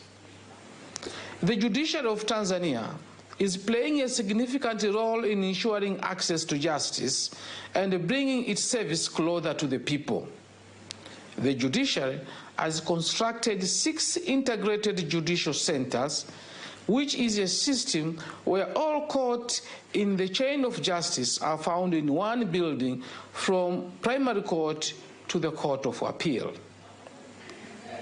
The judiciary is also piloting 2 mobile courts which have the jurisdiction of a district court and adjudicate civil matters, thus bringing justice service closer to the people. The government also launched a nationwide legal aid awareness campaign this month called Mama Samia Legal Aid Campaign, in honor of Her Excellency the President, to ensure that indigents and especially the vulnerable groups of women and children have support when they come in contact with the law. We believe that consultation and engagement with state and non-state actors is key when promoting and protecting human rights.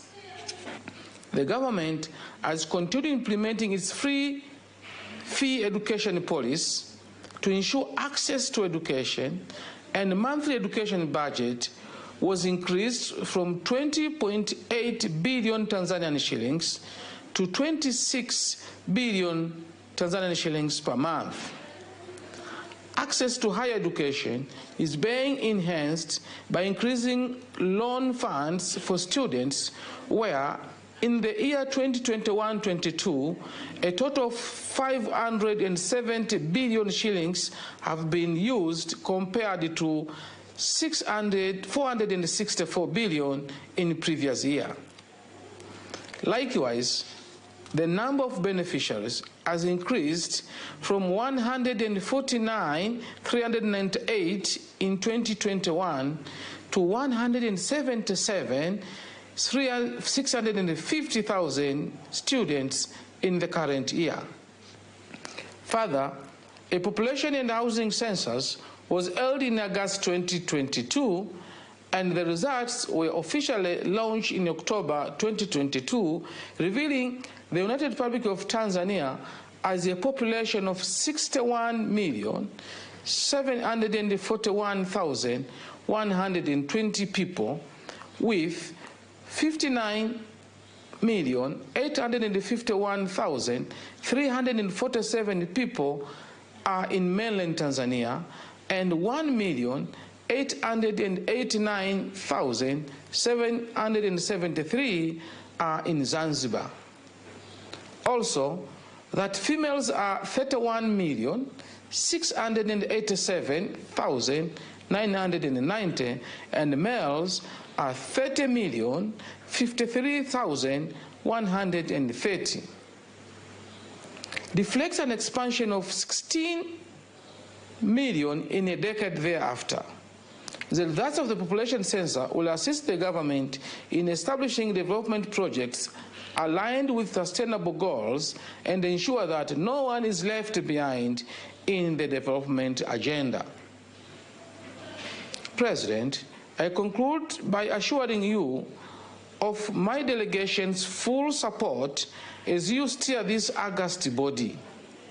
I also wish all fruitful deliberation, as the work of the Human Rights Council is certainly poignant and significant impacts peace and stability by urging both state and non-state actors to ensure realization of human rights at a global level.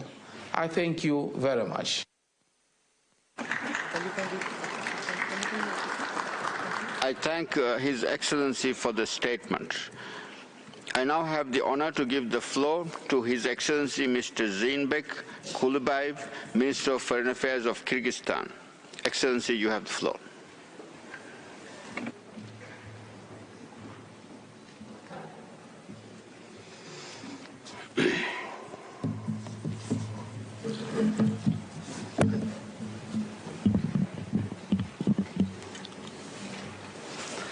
Good morning.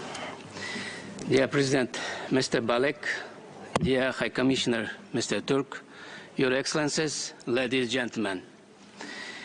It is a great honor for me and very symbolic to address the Human Rights Council on exactly the same day when 31 years ago Kyrgyzstan joined UN family. If you would allow me, I'd like to continue my speech in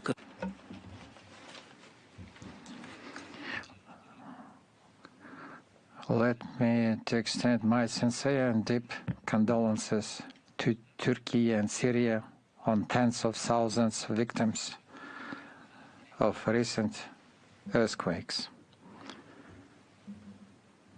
I am honored to address the Human Rights Council in the light of Kyrgyzstan's first-year membership in the UN body that represents a unique platform for discussing and formulating recommendations in the field of human rights.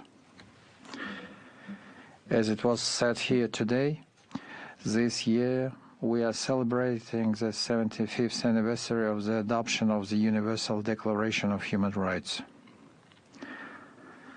Over these 75 years, the significant progress has been achieved in the development of humankind.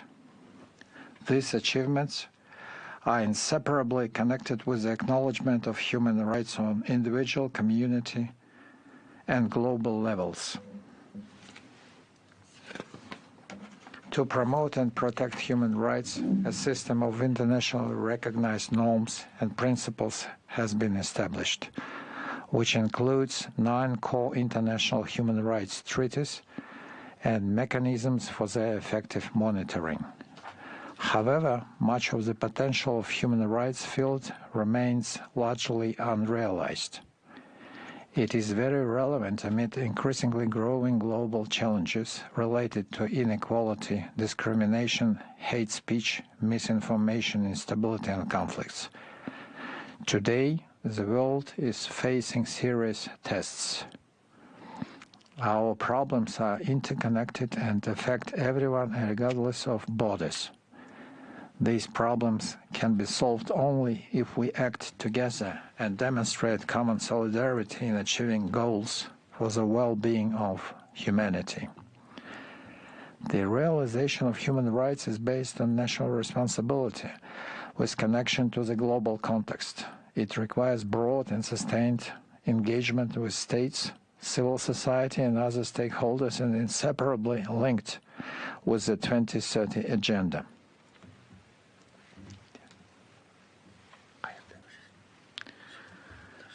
Ladies and gentlemen, Kyrgyzstan is fully committed to the goals and principles enshrined in UN Charter and Universal Declaration of Human Rights, supports the universality of human rights and their application on equal, non-discriminatory and non-selective basis.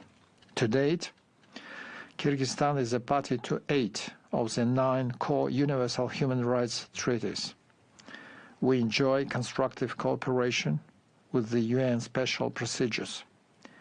In the year 2020, we extended a standing invitation to all thematic special mandate holders. We consider the Universal Periodic Review as an important mechanism for effective assessment and monitoring of human rights situation in the UN member states. Kyrgyzstan has been twice a member of the Human Rights Council, and based on its previous experience, is committed to continue making its visible contribution to the work of this important and influential UN body. As the Human Rights Council member, Kyrgyzstan is committed to fulfill its international obligations and intends to make every effort to protect and promote human rights and fundamental freedoms, the rule of law, and democracy at both the national and international levels. Actively participate in strengthening the role of Council in improving international cooperation to achieve universal respect for human rights and fundamental freedoms. Contribute at the international level to the promotion of rights of women and children, migrant workers, and people with disabilities, and dialogue to advance the fight against discrimination, xenophobia, and intolerance. Speaking about the achievements of my country, I would like to underline that Kyrgyzstan continues to build a strong democratic form of government, strengthen the rule of law, bring national legislation into line with the applicable norms of international law, reform the judicial and law enforcement systems, improve the electoral system. Since 2021, Kyrgyzstan has been carrying out the large-scale inventory of the national legislation, the humanization of criminal law, the mid-term programs in such priority areas as family and children protection, gender equality, anti-corruption, modernizations of the penal system.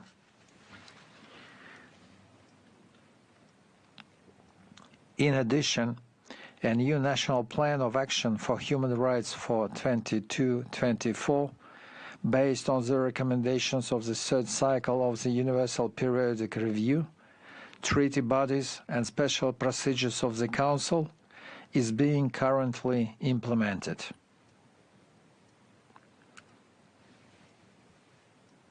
All the necessary conditions have been established in Kyrgyzstan for further development of civil society. There are more than 6,000 active independent non-governmental organizations, human rights activists, the Ombudsman, the National Center for the Prevention of Torture, and numerous international agencies. The OHSCHR Regional Office for Central Asia is located in Kyrgyzstan. Human rights is a central pillar of the 2030 Agenda. The 17 Sustainable Development Goals are based on economic, civil, cultural, political, social rights and the right to development. As the UN Secretary General emphasized in his recent speech, the right to development goes hand in hand with the right to a clean and healthy, sustainable environment. To fully realize this right, developing countries need adequate funding for their national efforts. In the wake of severe impact of the COVID-19 pandemic on the global economy and amid geopolitical tensions in the world, the external debt of developing countries has become one of the most critical issues. We share the view of the Secretary General that the external debts of developing countries are increasing, depriving them of the ability to achieve development through external borrowing, thereby hampering the full development of human rights. We support his call for a radical transformation of the global financial architecture in order to eliminate inequality and injustice and achieve the sustainable development goals on time. Given this, the President Sadir Japarov of Kyrgyzstan called on international development partners to strengthen efforts to exchange the country's external debt for environmental protection projects, in particular for the implementation of initiatives in the field of climate change and green economy. In this context, Kyrgyzstan asks donor countries, international financial institutions, and organizations to integrate this principle into their programs and projects as much as possible, thus encouraging the further development of human rights in developing countries. Ladies and gentlemen, in conclusion, I would like to emphasize that Kyrgyzstan is fully committed to further strengthening its credibility as a country that respects and protects human rights. Kyrgyzstan, whose domestic public policy is fundamentally linked to the protection of human rights, and which has experience as a member of the Council, intends to participate effectively in the decision-making process and to contribute to the constructive dialogue in the Council in the name of dignity, freedom, and justice for all. I thank you.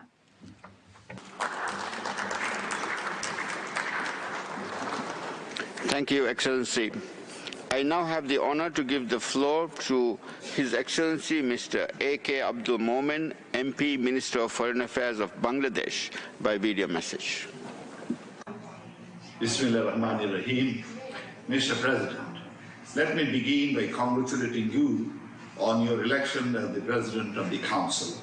I assure you that my delegation's full cooperation in discharging your duties. Ladies and gentlemen, Bangladesh was born out of a long struggle against injustice, misrule, discrimination, and oppression. Our father of the nation, Bangabandhu Sheikh Mujibur Rahman, envisioned a country that would uphold the principles of equality, inclusivity, democracy, and human rights and dignity, and justice. Taking inspiration from his ideals, we strive to maintain a strong focus on human rights and fundamental freedoms and mainstreaming human rights in our national discourse through participatory democracy, independent judiciary, free media, and a vibrant civil society. Under the prudent leadership of Honorable Prime Minister Sheikh Hasina, the government of Bangladesh is relentlessly working to uphold human rights and fundamental freedoms of everyone, our citizens, especially the vulnerable ones, including women, children, religious and ethnic minorities, persons with disabilities, and people living in extreme poverty.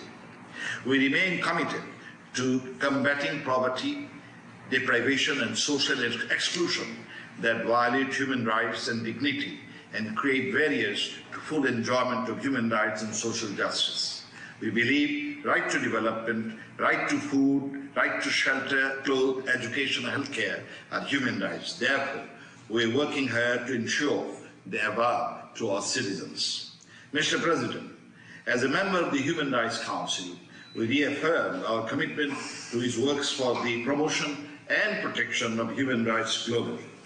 We underline the principles of universality, impartiality, objectivity, and non-selectivity in the Council's work.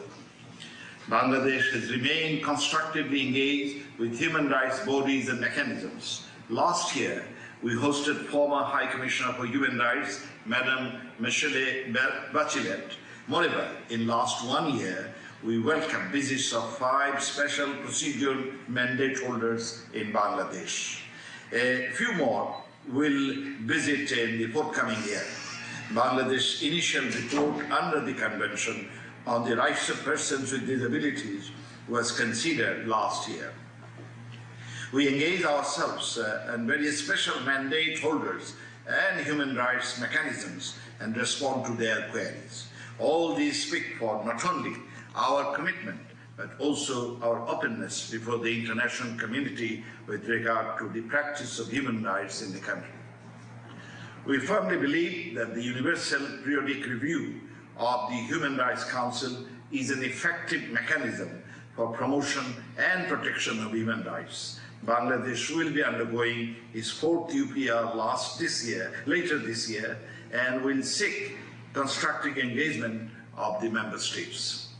Ladies and gentlemen, our steadfast commitment to human rights and respect for human dignity led us to provide shelter to over 1 million forcibly displaced, persecuted Rohingyas. By doing so, we saved thousands of lives, despite numerous challenges, including increasing tendency of criminal activity on the part of some of them. We continue to host these persecuted people and ensure their safety and security. More than 5 years have passed, but the prospect of their return remains bleak as Myanmar continues to evade concrete actions to address the root causes and create an enabling environment. Global efforts have up till now remained inadequate to force Myanmar to make any positive shift in their mindset, in their policy and approach towards the Rohingyas.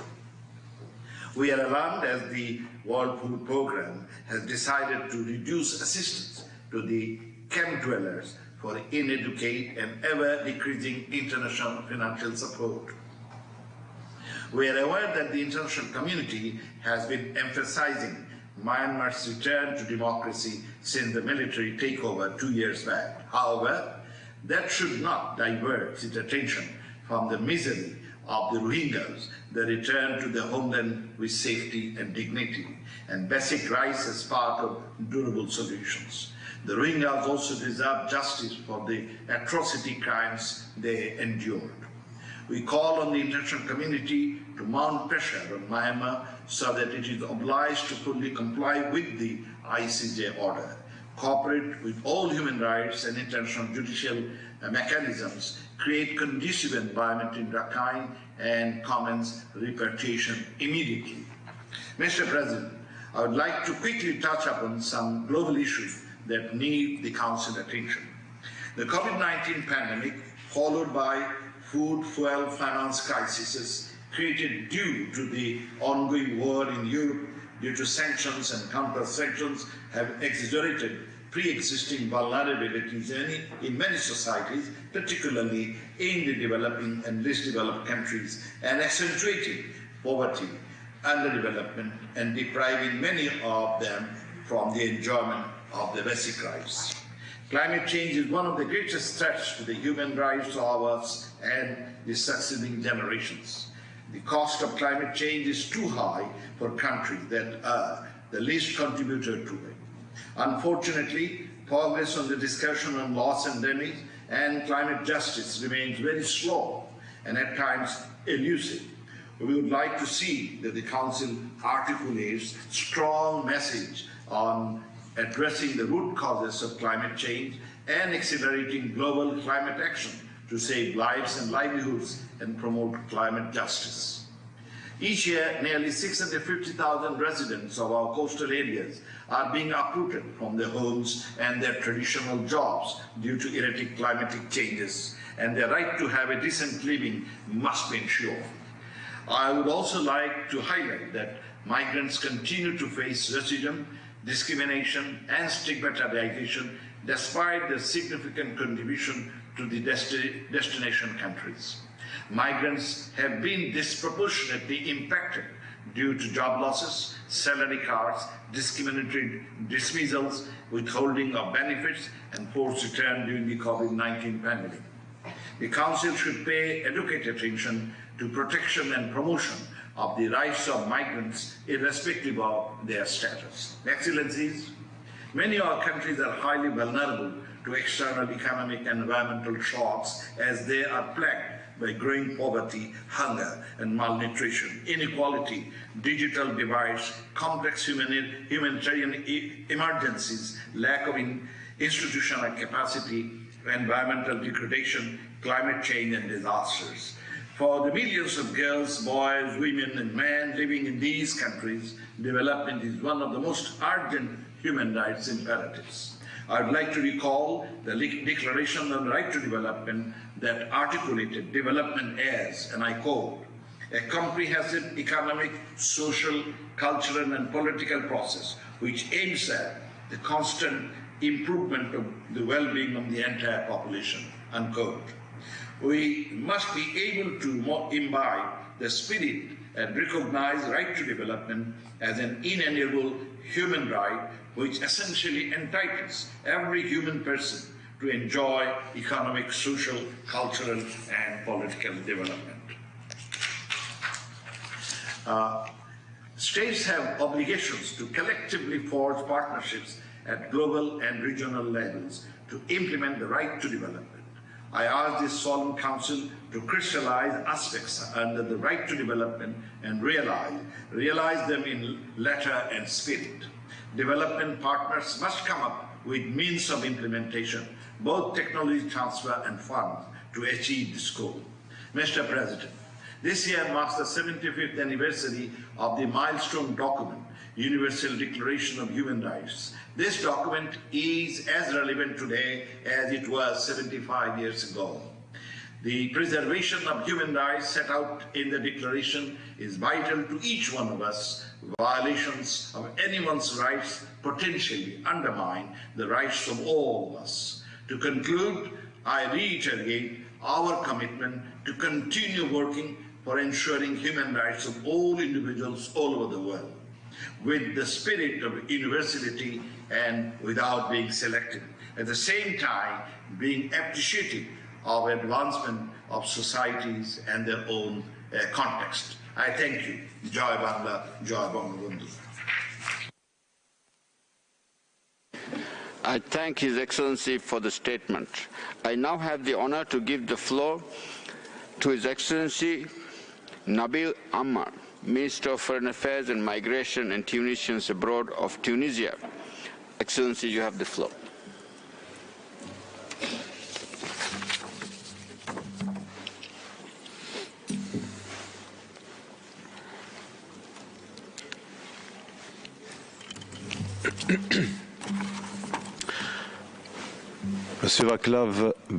Mr. Václav Balek, President of the Human Rights Council, Mr. Antonio Guterres, Secretary General of the United Nations, Mr. Volker Turk, High Commissioner for Human Rights, ladies and gentlemen. I am honoured to be among you today at this 52nd session of the Human Rights Council, which coincides with the 75th anniversary of the adoption of the Universal Declaration of Human Rights.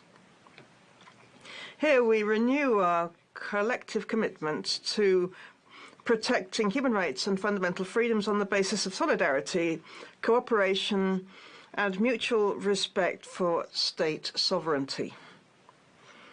And I reiterate here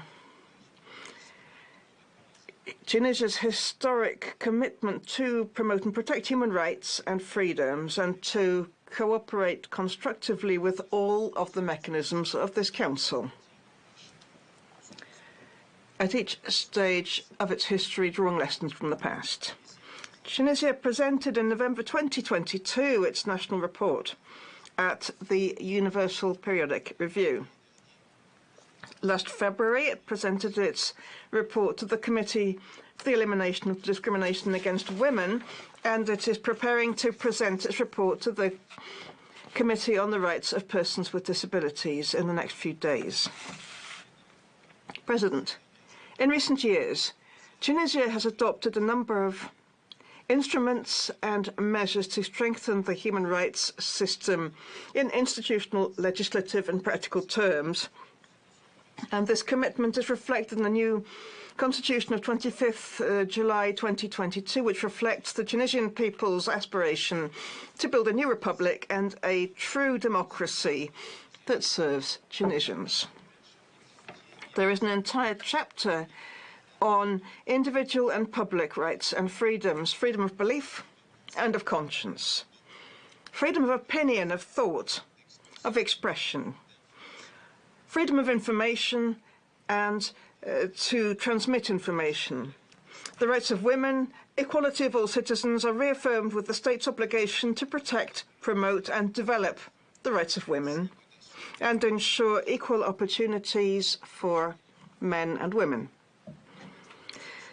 The Higher Council for Education and Teaching has been established. This is a new cornerstone of the institutional human rights architecture, bringing the right for quality education for all Tunisians without exclusion or discrimination. President, the democratic process in Tunisia has, over the past 10 years, had to face considerable obstacles because of political upheaval and bad governance, which dangerously weakened state institutions, in particular in the context of the health, social and economic crises. Parliament was not able to play its institutional role. It became the backdrop to violence and corruption, leading the President of the Republic on 25th July 2021 to enact Article 80 of the former constitution, suspending and then dissolving Parliament and implementing a political roadmap which has been fully complied with. That reform led to the adoption of a new constitution and the election of a new parliament, which will in the next few days be taking up its legislative role. These exceptional measures have been taken in full respect for rights and freedoms, which have been reaffirmed repeatedly despite all of the resistance arising from any transition process. I would emphasize that all of the detentions and the legal proceedings have been carried out on the basis of serious information connected with state security and not because of political or media activity by the persons concerned. In all cases, they remain citizens with all of their rights, who are, however, also accountable and responsible before the law without any distinction, like in any self-respecting democracy. Freedom of expression and the right to demonstrate are also guaranteed in the context of respect for freedoms and the dignity of others, ensuring that these freedoms, as Tunisians understand, do not serve as a pretext to spread rumours, defamation, or incite to hate speech, which denatures the very essence of democracy, as Tunisians were able to see to their cost over the past decade. Mr. President, our choice to establish a democracy that guarantees rights and freedoms is irreversible, in keeping with the historic path of our country. However, this democracy must also be authentic. It must meet the aspirations of Tunisians. It requires a reliable legal system protected from corruption, favoritism, and all other abuses.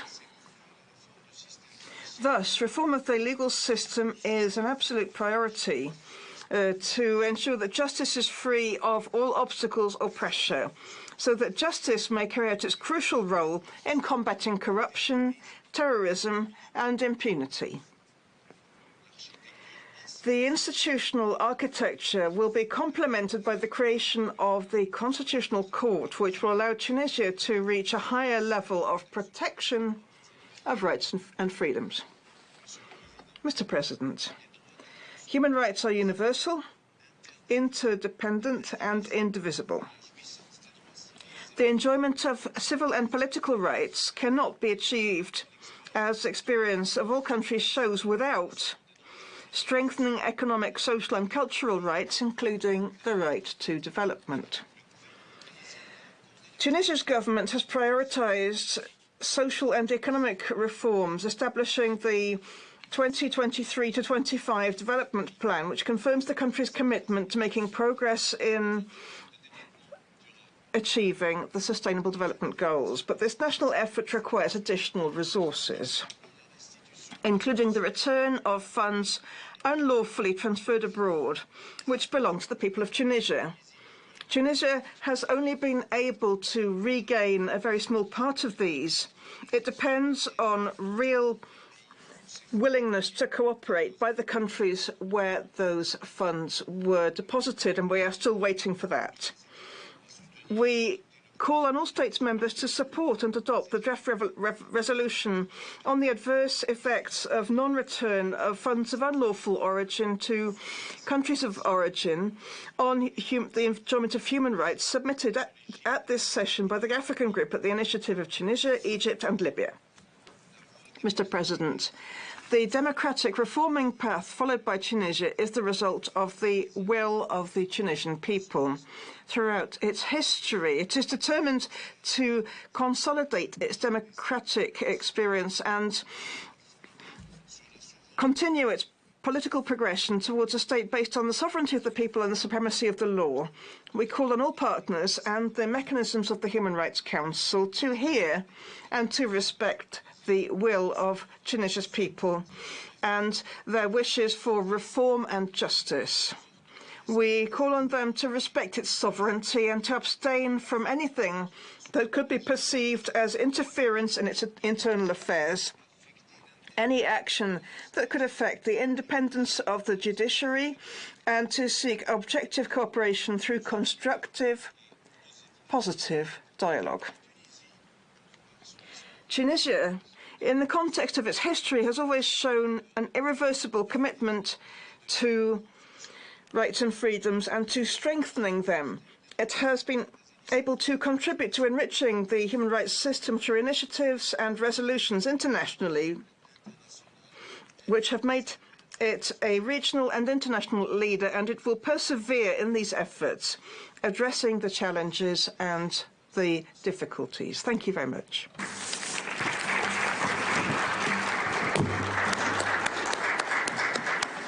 Thank you, Excellency. I now have the honor to give the floor to His Excellency Mr. Dauda Jallow, Attorney General and Minister of Justice of the Gambia. Excellency, you have the floor.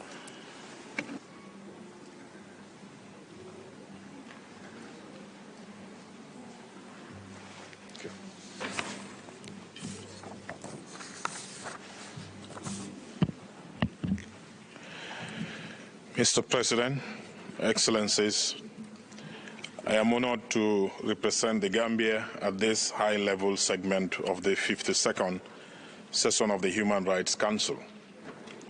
Let me begin by conveying warm greetings from the people and government of the Republic of the Gambia, to also extend our gratitude to His Excellency Mr. Kasha Korosi, the President of the General Assembly, His Excellency Mr. Antonio Guterres, the Secretary General of the United Nations, His Excellency Mr. Volker Turk, the United Nations High Commissioner for Human Rights, and His Excellency Mr. Ignacio Cassis, the President of the Swiss Confederation, for participating in this 52nd session of the Council.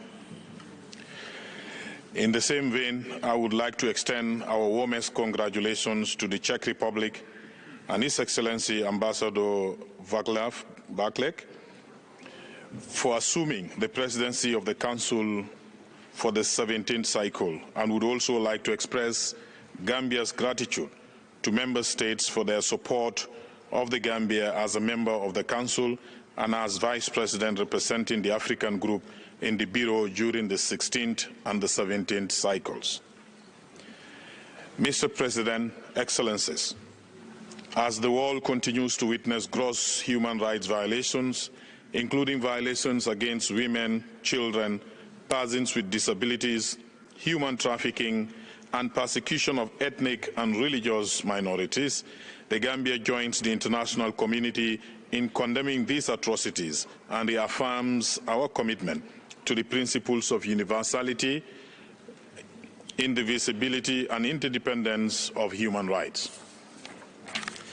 The promotion and protection of human rights are fundamental to our country's vision of a democratic and prosperous society, and we remain committed to upholding these values both at home and abroad. Therefore, these sessions of the Council serve as a crucial opportunity for us to share our perspectives of the global human rights situation and to outline the steps we have taken to promote and protect human rights in our country. Mr. President, Excellencies, since the change of government in 2017, we have taken important steps to strengthen our democratic institutions, to protect human rights, to ensure accountability and promote rule of law in the Gambia. The establishment of the Truth, Reconciliation and Reparation Commission was a significant step towards promoting human rights, justice and reconciliation in our country, and following its successful completion in 2022, and 6 months after the submission of the report, the government released a white paper in accordance with the Act, accepting 263 out of 265 recommendations that were made. The recommendations address a wide range of issues, including justice and accountability, legal and institutional reforms, including legal and institutional reforms, reparations for victims, and the promotion of national healing and reconciliation. The government is currently concluding an implementation action plan for a comprehensive implementation of the recommendations of the TRRC. It is our objective to bring this plan to the end of this first quarter, before all relevant stakeholders, including civil society, organizations and international community, for deliberation and identification of possible areas for intervention. Mr. President, Excellencies, as a nascent democracy, we are committed to making great strides in protecting the rights of women and children, and have enacted legislation to combat domestic violence and gender-based discrimination in all its forms. More recently, in 2022, we have taken steps to promote the rights of persons with disabilities and to improve their access to public facilities, including transportation and public buildings, through the enactment of Persons with Disabilities Act. However, we recognize that much work remains to be done as we continue to face challenges relating to poverty, inequality, and discrimination, and we are committed to addressing these challenges through inclusive and participatory policies and programs. Mr. President and Excellencies, recalling the 2030 Agenda for Sustainable Development and its commitment to leave no one behind, in particular Goal 13 on taking urgent action to combat climate change and its impacts, the government of the Gambia has made remarkable advances in implementing the Paris Agreement on climate change. In addition, the Gambia has been actively engaged in international climate change forums and has been advocating for stronger action on climate change at global level. Despite the progress we have made, we've recognized that there is still much work to be done. The impact of climate change continues to pose significant challenges to our development aspirations, and we need to continue to support. We need continued support from the international community to address these challenges. Mr. President, Excellencies, we took note of the recent catastrophic happenings around the world, and the government of the Gambia joins the international community to express our deepest condolences to the people and governments of Turkey and Syria following the earthquake that have claimed many lives and caused extensive damage. We extend our sympathies to the families of the victims and stand in solidarity with the people and government of Turkey and Syria during this difficult time. These and many more tragedies that have occurred around the globe serve as a stark reminders of the urgent need for the international community to work together to address challenges facing our world. We therefore call on the international community to come together and to provide all necessary assistance to those affected by these catastrophes and to work towards durable solutions to prevent further loss of lives and destruction. In the same vein, I would like to call on the international community to strongly condemn acts such as burning of the Holy Quran, as witnessed recently. Such acts amount to an affront on the dignity and human rights of Muslims and must never be confused with the right to freedom of expression. An expression to hate targeted at a major religious group can never be equated to the fundamental rights to freedom of expression. Mr. President, Excellencies, in conclusion, the Gambia believes that through multilateralism, countries can exchange experiences, share best practices, and coordinate efforts to address human rights challenges. This includes the promotion of international human rights standards, the strengthening of national human rights institutions, and the provision of support to countries facing human rights crises. Moreover, multilateralism ensures that no country is left behind in the pursuit of human rights, and that the international community works together to address systemic human rights issues that affect people worldwide, enabling us to hold each other accountable for human rights violations, as well as provide support to countries that are undergoing transitions towards more democratic and rights-based societies. Therefore, the Gambia reaffirms its commitment to promoting and protecting human rights and to working with the international community to advance this vital agenda. We call on all countries to join us in this effort and to support the principles of democracy, human rights, and rule of law. Thank you for your kind attention.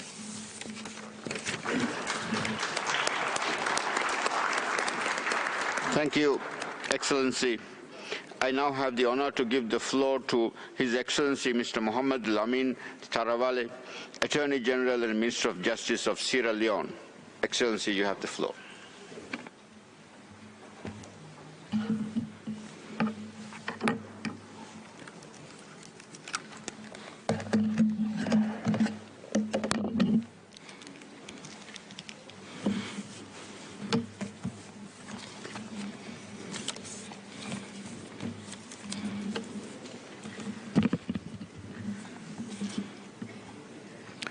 The High Commissioner, Mr. President, Excellencies, let me from the outset convey the hearty congratulations to both the High Commissioner, Volker Turk, and the Council President, His Excellency Volker Balek, on their appointment. I assure of my delegation's firm support of your individual's mandate.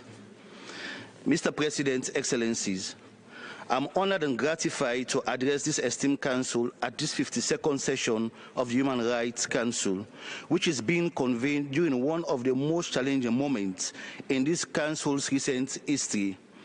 The adverse impact of the COVID-19 pandemic and the rise in political instability and heightened global insecurity are factors that continue to threaten the work of this Council. The effect is felt in every corner of the globe, including my country, Sierra Leone. Human rights constitute an essential basis for peace, sustainable development, democratic consolidation, and strengthening of rule of law. Sierra Leone reaffirms its commitment to promoting and supporting proposals aimed at reinforcing the efficiency of the organs of this Council, including its procedures and mechanisms for the promotion and protection of human rights, guided by the principles of universality, objectivity, and non-selectivity. The recognition and protection of human rights and the fundamental freedoms are enshrined in the Constitution of Sierra Leone with a view of safeguarding human rights, human dignity as a common and intrinsic condition that applies to all individuals irrespective of their race, gender, ethnicity, place of origin, political or religious beliefs, sexual orientation. The enjoyment of these rights are subject only to the rights and freedoms of others and for public interest. Mr. President, Excellencies, since the reintroduction of the multi-party democracy in 1996 by His Excellency retired Brigadier Dr. Julius Maada Bio, President of the Republic of Sierra Leone, following years of dictatorship, Sierra Leone has enjoyed a peaceful transition of power from one administration to another. This peaceful democratic change underscores a new dawn characterized by the rule of law, with the people at the center of the process. Sierra Leone, under the leadership of His Excellency retired Brigadier Dr. Julius Maada Bio, has embarked on several policy reform initiatives with a view to safeguarding the fundamental human rights of all Sierra Leoneans.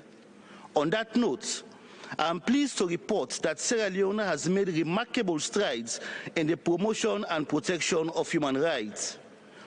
The government introduced legislative measures to further reinforce the independence of the justice system and reforms to demystify the law to expand access to justice.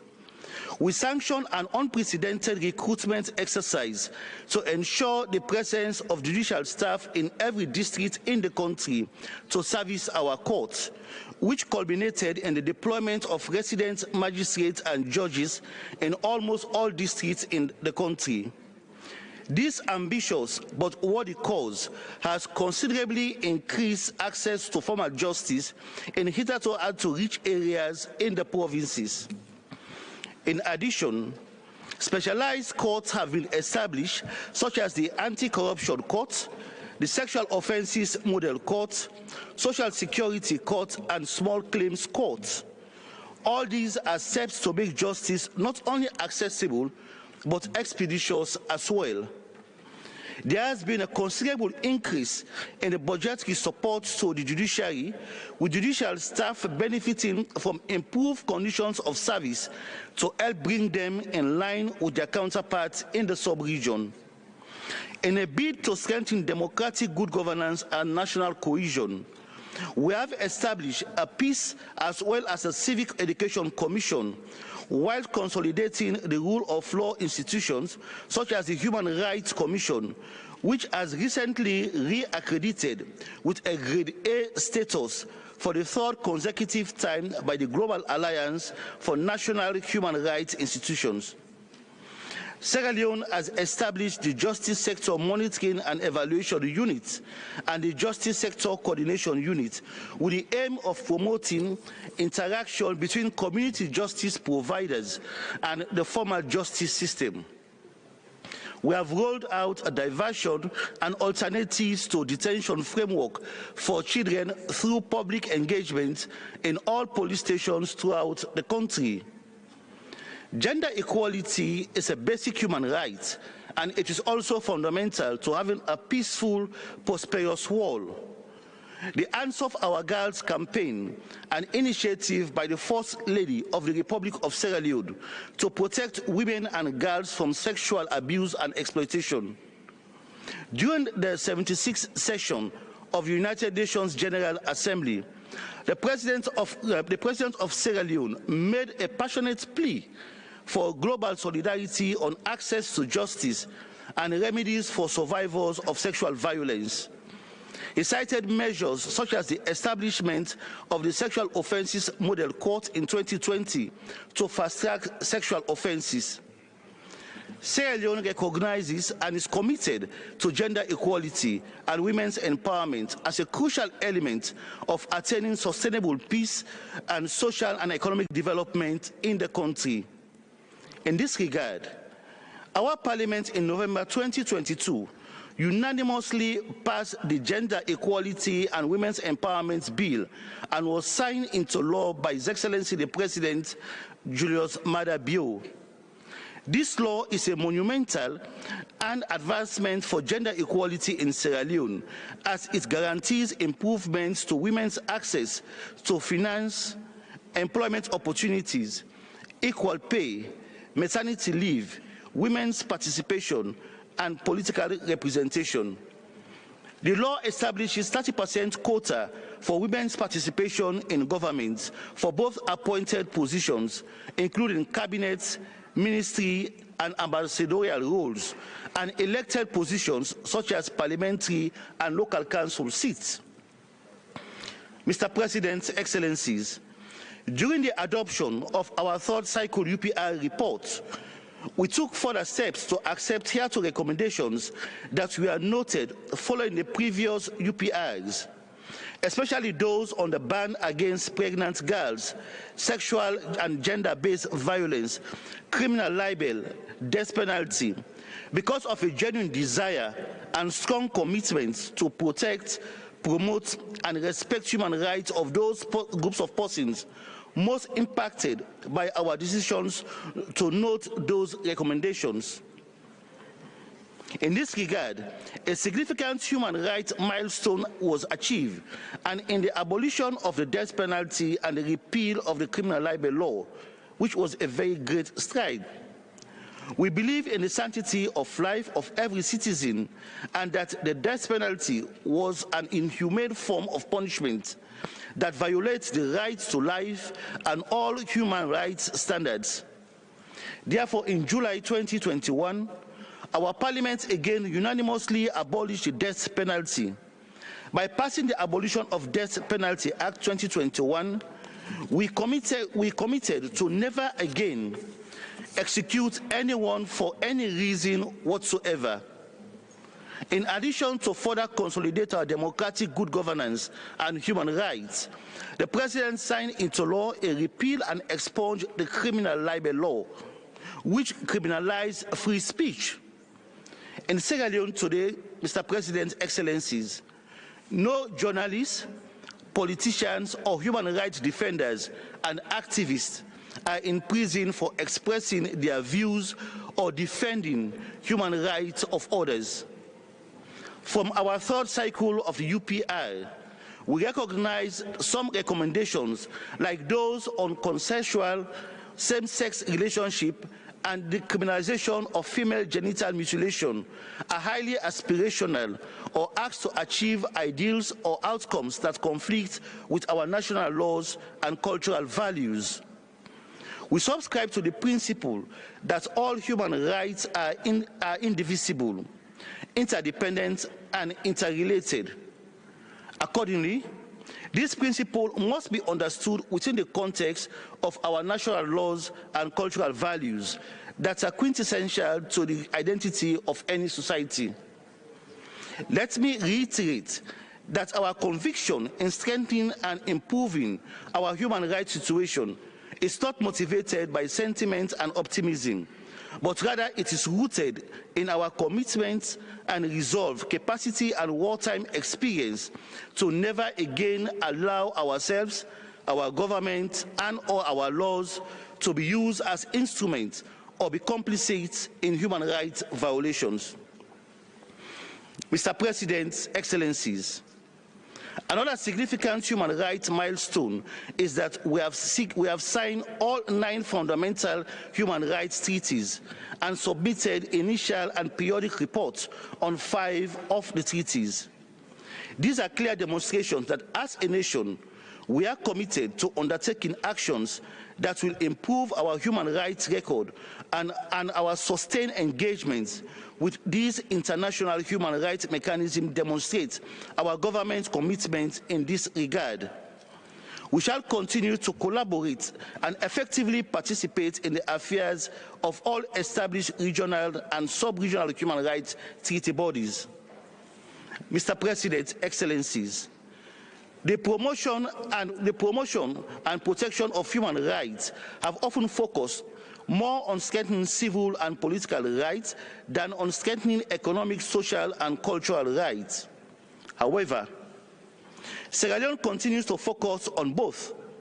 We have made tremendous progress in the areas of the President's flagship program, the Free Quality Education, by allocating a quarter of our national budget to education, as he believes in human capital development as a pathway to sustainable development.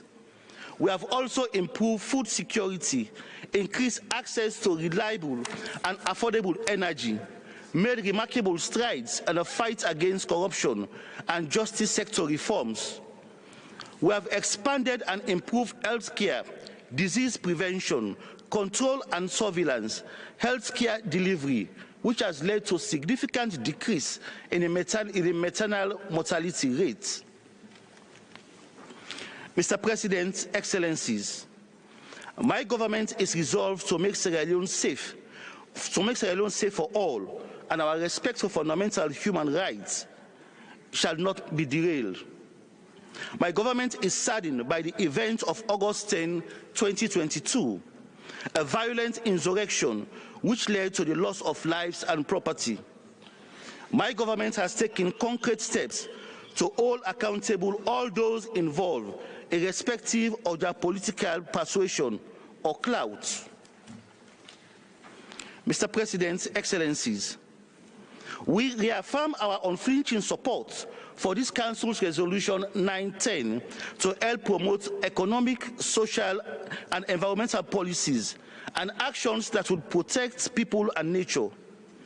We reiterate our unwavering support to establish sub-regional, regional, and global rights treaty bodies by effectively participating in their affairs.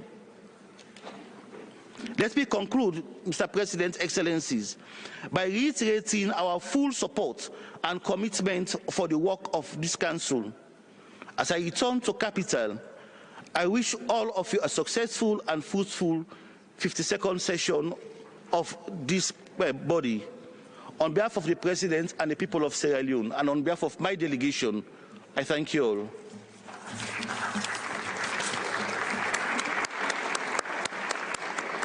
Thank you, Excellency.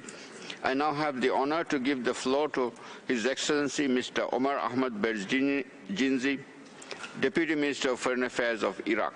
Excellency, you have the floor.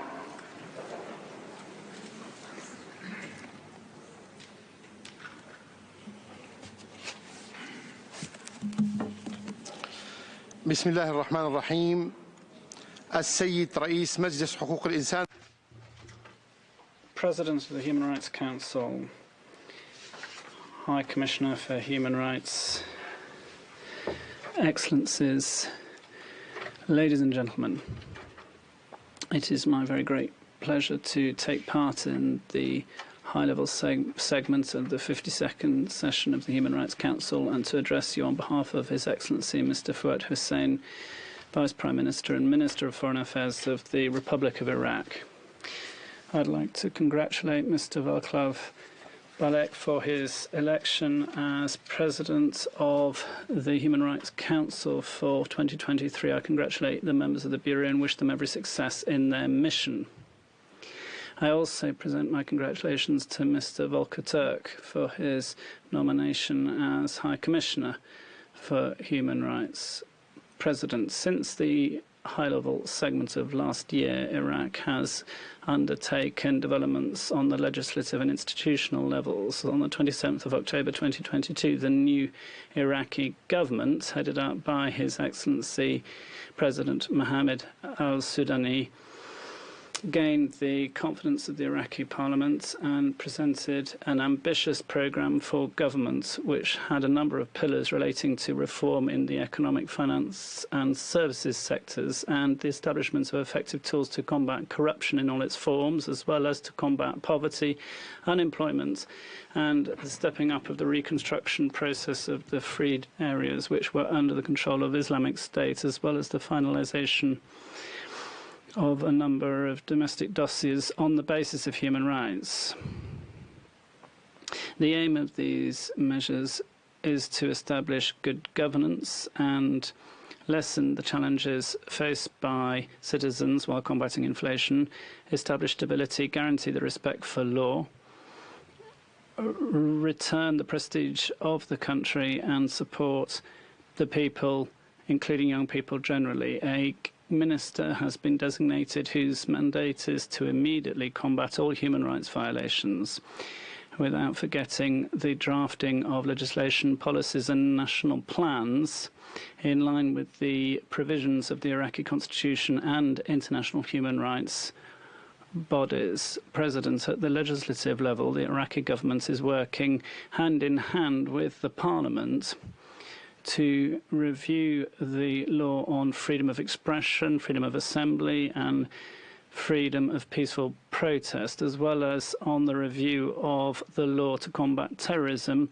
and other bills which relate to the following issues: combating torture, protecting against enforced disappearance, health insurance, domestic violence, and indeed proposals aimed at amending the Iraqi criminal code in line with Iraq's international obligations in the sphere of human rights. Iraq has made significant legislative progress in the sphere of justice and reparations thanks to the promulgation of the law on Yazidi survivors. This law recognizes that the crimes committed against the Yazidi Christians, Turkmens, Shabak, and the other groups of the Iraqi population constitutes the crime of genocide. In terms of empowerment of women, through the strengthening of their essential role in the development process, a national team has been established with a view to preparing the general framework for the National Strategy for Women 2023 to 2030. This team has finalised our draft strategy, which is going to be launched very soon. The recent elections strengthened the participation of women in leadership roles because 97 women are MPs now in Parliament. That's 29% of the Parliament. In addition, 3 women are members of the current government, and other women have taken up posts in the judiciary, the university sector, and other decision-making positions. Accountability is a key priority for the Iraqi government, and our work is ongoing with the United Nations survey team to ensure accountability as a result of crimes conducted by Islamic State, and this is running through the collect and analysis of evidence. The government is continuing its efforts to ensure all accountability is created around the subject of all violations committed in terms of freedom of expression and peaceful demonstration. In policy terms, the government has approved the Human Rights Plan 2021 to 2025 in order to guide the work of all institutions working in the sphere, including civil society. And I should also mention the implementation of the UPR recommendations that were accepted by Iraq, as well as the recommendations issued by human rights treaty bodies. These have been implemented with the participation of civil society on the institutional level. Iraq continues to strengthen its human rights institutions on the basis of the Iraqi constitution. That constitution has 33 articles explicitly dealing with promoting rights and freedoms. Iraq is on the point of putting in place a ministerial council responsible for human rights. We are also having ongoing discussions around the establishment of a new Commissioners' Council in line with the Paris Principles, and that is on the request of the exiting council.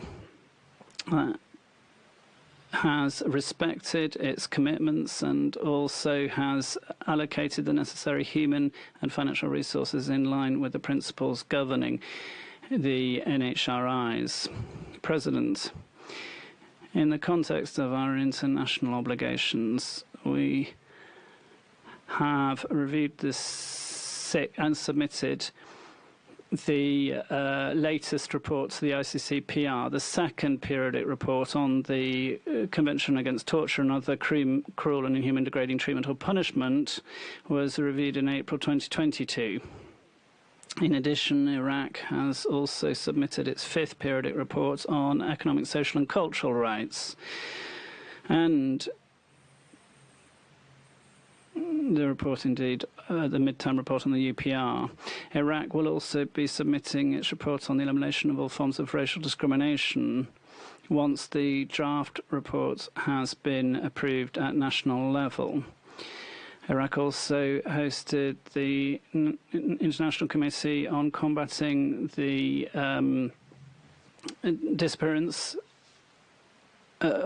combating disappearances, and we held meetings with governmental meetings as well as NGOs and individuals. And this in order to ensure that we could comply with our mandate and was abreast of the entire situation. We also hosted the 52nd session of the Arab Human Rights Inter-Arab Human Rights Committee. We also have an open invitation to all mandate holders and are committed to the principle of transparency, dialogue, promotion and the respect of human rights. I would like in that context to address an invitation to Mr. Volker Turk, the High Commissioner for Human Rights, to visit Iraq according to a timescale that we might mutually agree. President, in terms of internally displaced persons, Iraq has made efforts which have been greeted by the relevant international bodies. The atrocities committed in 2014 by terrorist groups under Islamic State's aegis have led to the displacement of more than 6 million people, and Iraq has managed to resolve the situation confronted by the majority of those displaced people. In 2022, we had the clearance as well of more than 900 square kilometers of mined land. We have rehabilitation of victims. The vast majority of IDPs have been returned to their homes, and around 37,000 families are still nonetheless in refugee camps, and we are undertaking ongoing work to ensure their return and close those refugee camps in line with the international obligations in the sphere.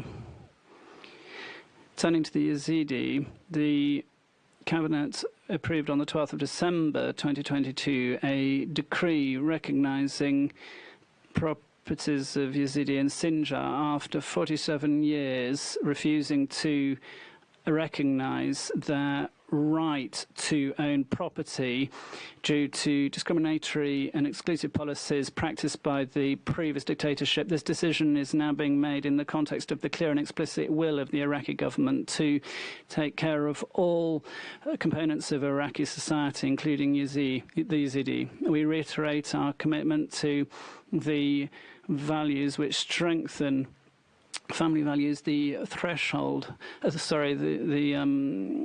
cornerstone of society, and we reiterate our belief in the sacred relationship between men and women. We recall our societal commitments, and that must be a constant basis for its constitution, its values, and the will of its people. We reiterate the importance of protecting children from all guidance threatening their innocence and undermining family life. In conclusion, Iraq reiterates its commitment to democratic tools, good governance, and the promotion and protection of human rights. Iraq is determined to contribute to efforts aimed at strengthening the status of the Human Rights Council, because it is the UN's key body responsible for the promotion and protection of human rights. This council must work far from politicization on the basis of genuine constructive dialogue between states. We reaffirm our determination to continue our work with the High Commissioner for Human Rights in the context of the mandate given to him, and the government of Iraq will continue to answer the expectations of its people and to work to support the human dignity of all its citizens. Thank you very much for your attention. Thank you, Excellency. I now have the honor to give the floor to His Excellency Mr. Wojciech Żurawski, Vice Minister of Foreign Affairs of Poland. Excellency, you have the floor.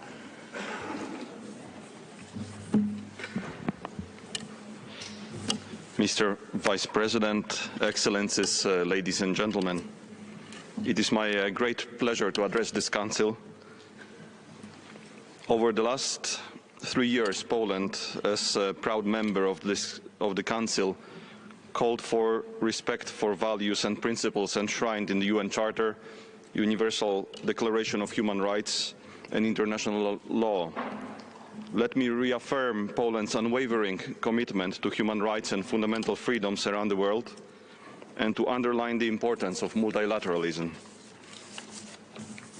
Ladies and gentlemen, the Russian aggression against Ukraine has changed the world. Russia totally disregarded international law and the UN principles and unleashed a brutal and blatant war. For more than a year now, we have been receiving almost daily reports of horrific atrocities committed by the Russian forces. Each human rights violation has a name of a victim, a name of a place, a name of a horror.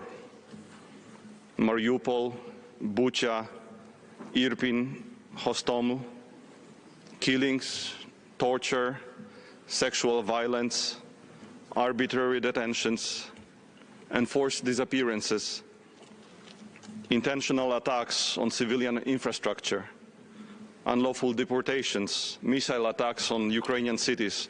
The list goes on and on. Russian-occupied territories of Ukraine are becoming lawless zones with restricted access to humanitarian aid. But let us be clear, those responsible for committing violations will be held accountable. Without accountability, human rights will be denied, crime will flourish, and impunity for conflict-related crimes will persist, undermining legitimacy and prospects for peace. Poland supports international initiatives towards ensuring accountability and adequate redress of all wrongs inflicted by Russia in the course of this war.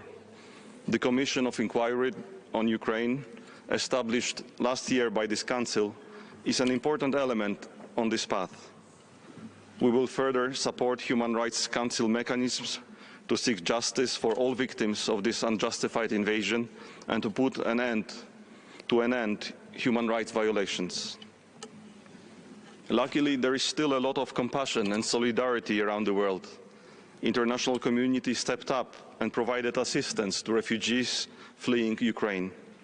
Since February 24, 2022, over 9.5 million Ukrainians have crossed the border of my own country alone.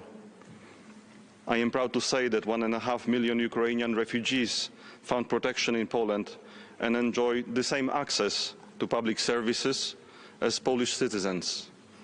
95% of them are women and children. They found safe places in Polish homes and hearts, so no refugee camp was necessary. Ladies and gentlemen, being a strong supporter of UN system and the Human Rights Council, Poland underlines the utmost need to respect freedom of assembly and association, freedom of expression, freedom of religion or belief. We are seriously concerned over restrictions imposed in these regards around the world. Here again, we reiterate our objection to silencing dissenting voices or persecuting civil society and human rights defenders. Unfortunately, this is the case of independent activists in Russia and Belarus. There seem to be no red lines for these regimes anymore. We cannot tolerate muffling of the voices of human rights defenders and independent journalists with a deafening sound of slamming prison doors. Last year, Russian Memorial was ordered to dissolve, and many opposition leaders and civil society representatives are persecuted. Among them, Alexei Navalny, Yuri Dmitriev, Ilya Yashin, Andrei Pivovarov, Vladimir Kara-Murza, Alexei Gorinov, or Yulia Chanisheva. This month, the Belarusian regime sentenced Andrzej Poczobut, a member of Polish national minority and journalist, to 8 years in prison under false and politically motivated allegations. His name is now a symbol of a myriad oppressions towards Polish national minority carried out by the Lukashenko regime, such as arbitrary arrests, systemic elimination of the Polish language from the public education system, attacks against Polish cultural associations, and demolishing of Polish cemeteries and memorials. Free and independent civil society is essential for human rights.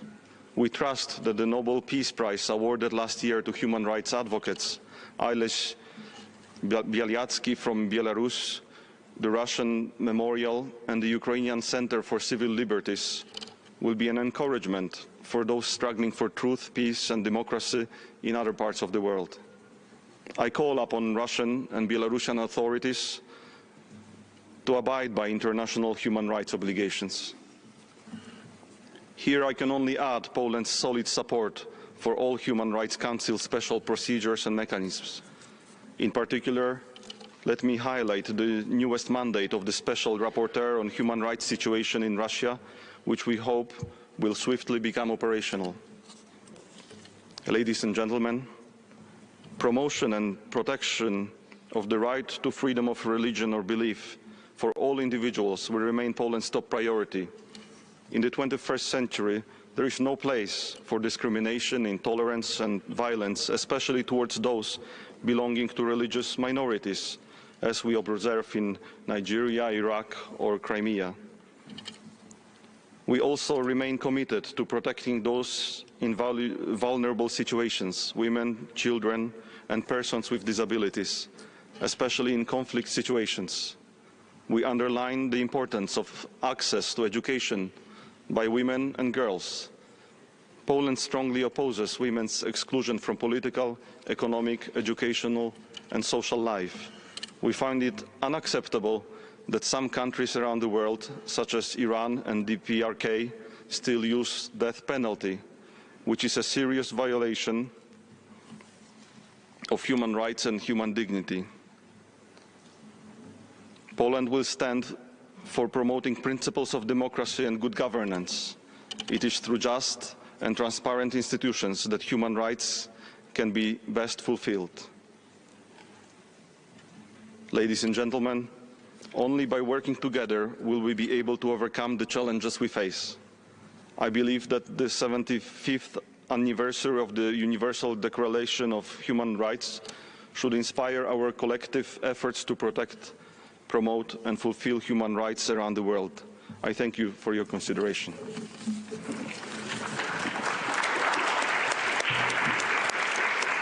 Thank you, Excellency. I now have the honor to give the floor to His Excellency, Mr. Elnur Israfil Oglu Mamadov, Deputy Minister of Foreign Affairs of Azerbaijan. You have the floor, Excellency.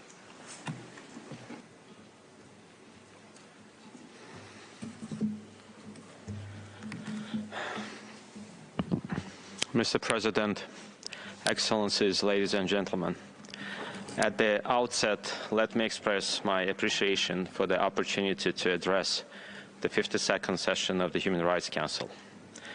I would also like to congratulate His Excellency Ambassador Václav Balek on his appointment as the President of the Human Rights Council, and His Excellency Mr. Volker Türk for having recently assumed the role of the UN High Commissioner for Human Rights.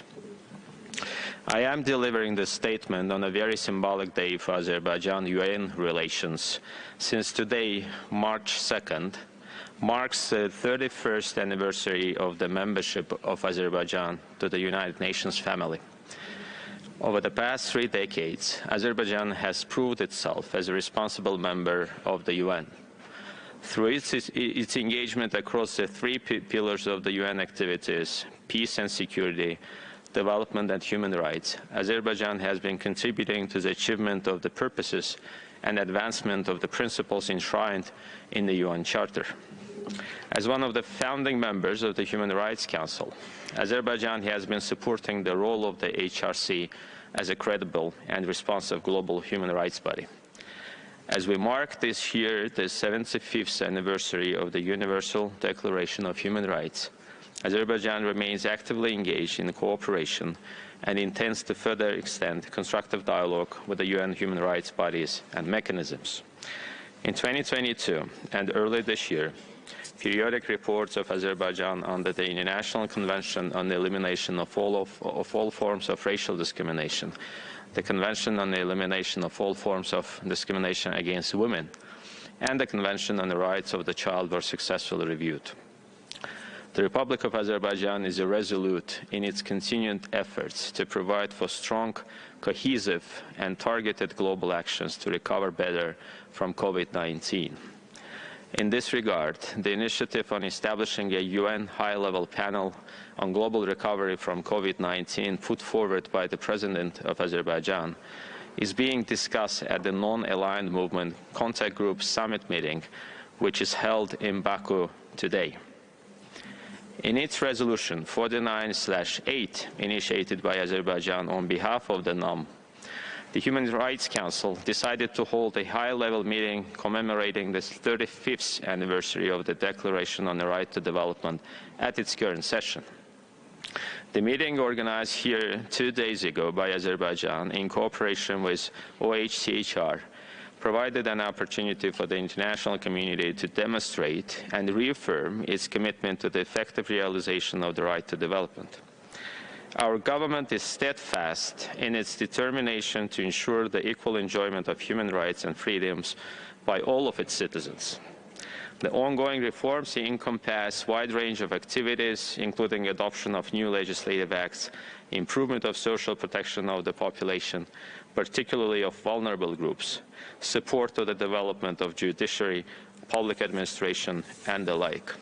2022-2026 National Action Plan to strengthen the fight against corruption serves to consolidate the anti-corruption efforts of various agencies and increase transparency, improve the quality of services provided by the government agencies, and enhance the role of civil society institutions in organizing public oversight and exposing corruption.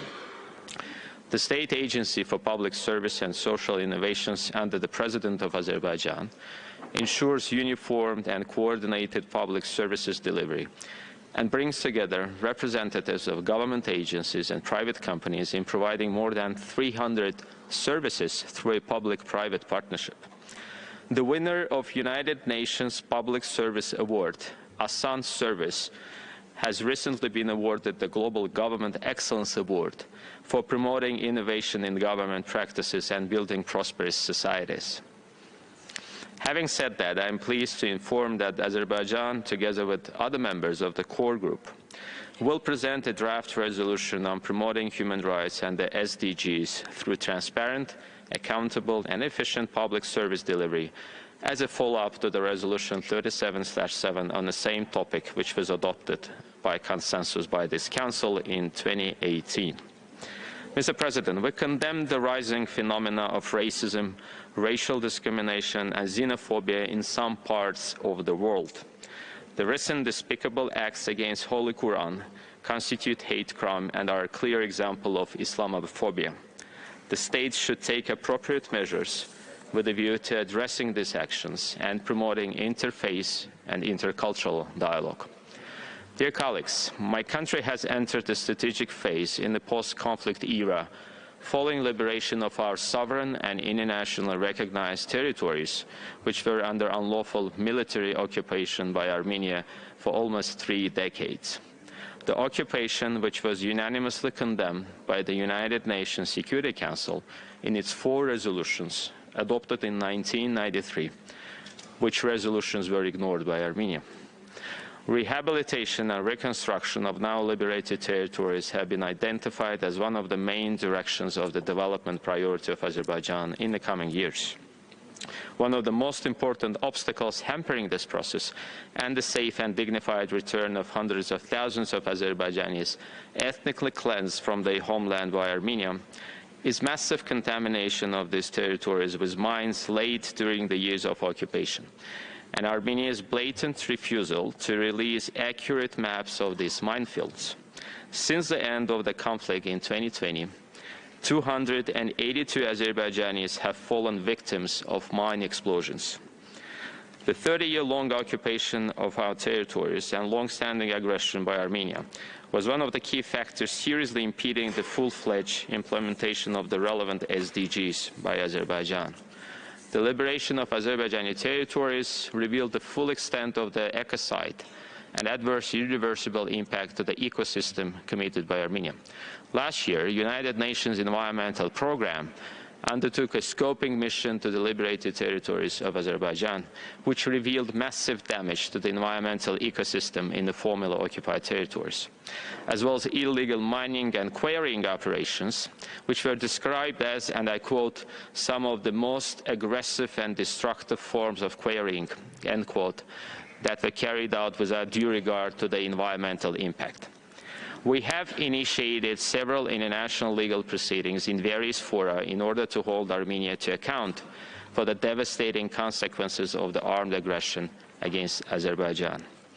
For more than a year, the government of Azerbaijan has been raising the issue of illegal economic activities in the territories of Azerbaijan, where the Russian peacekeeping contingent is temporarily deployed.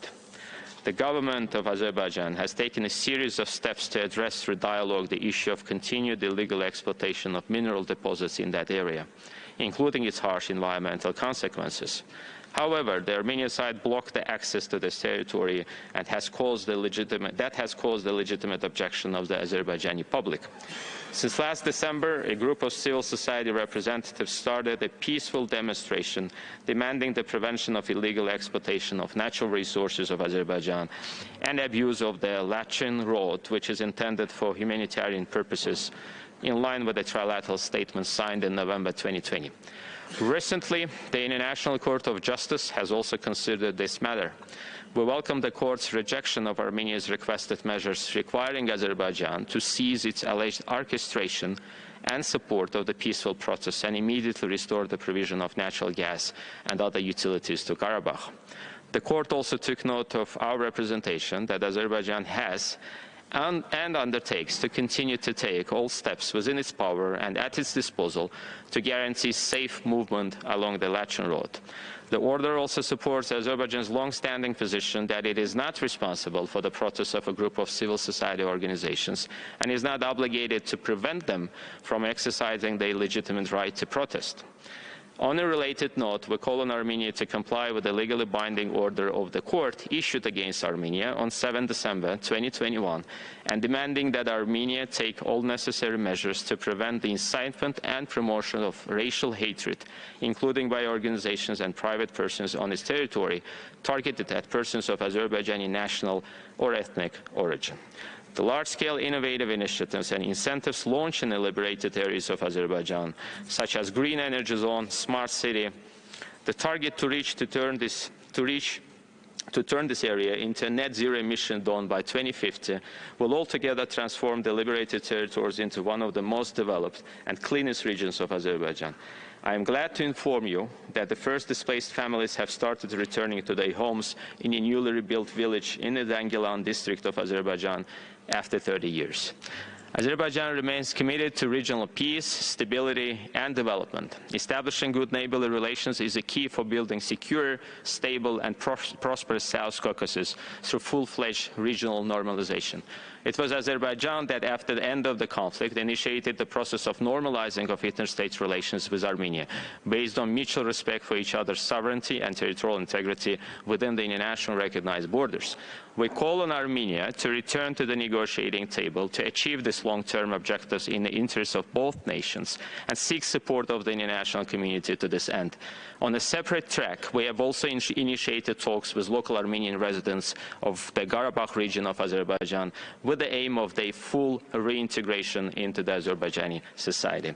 At the end, let me once again underline that as a staunch advocate of the international law and multilateralism, Azerbaijan will continue to be a reliable partner of the United Nations and will spare no effort in further contributing to the international peace and security and protecting and promoting human rights.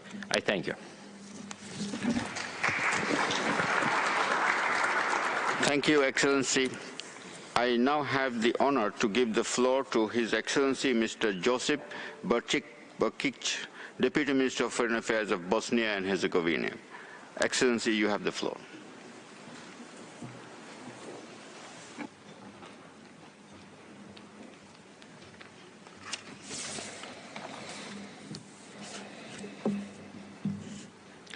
Mr. Vice President, Excellencies, ladies and gentlemen, it's my special honor and pleasure to address you today at the high-level segment of the session of Human Rights Council.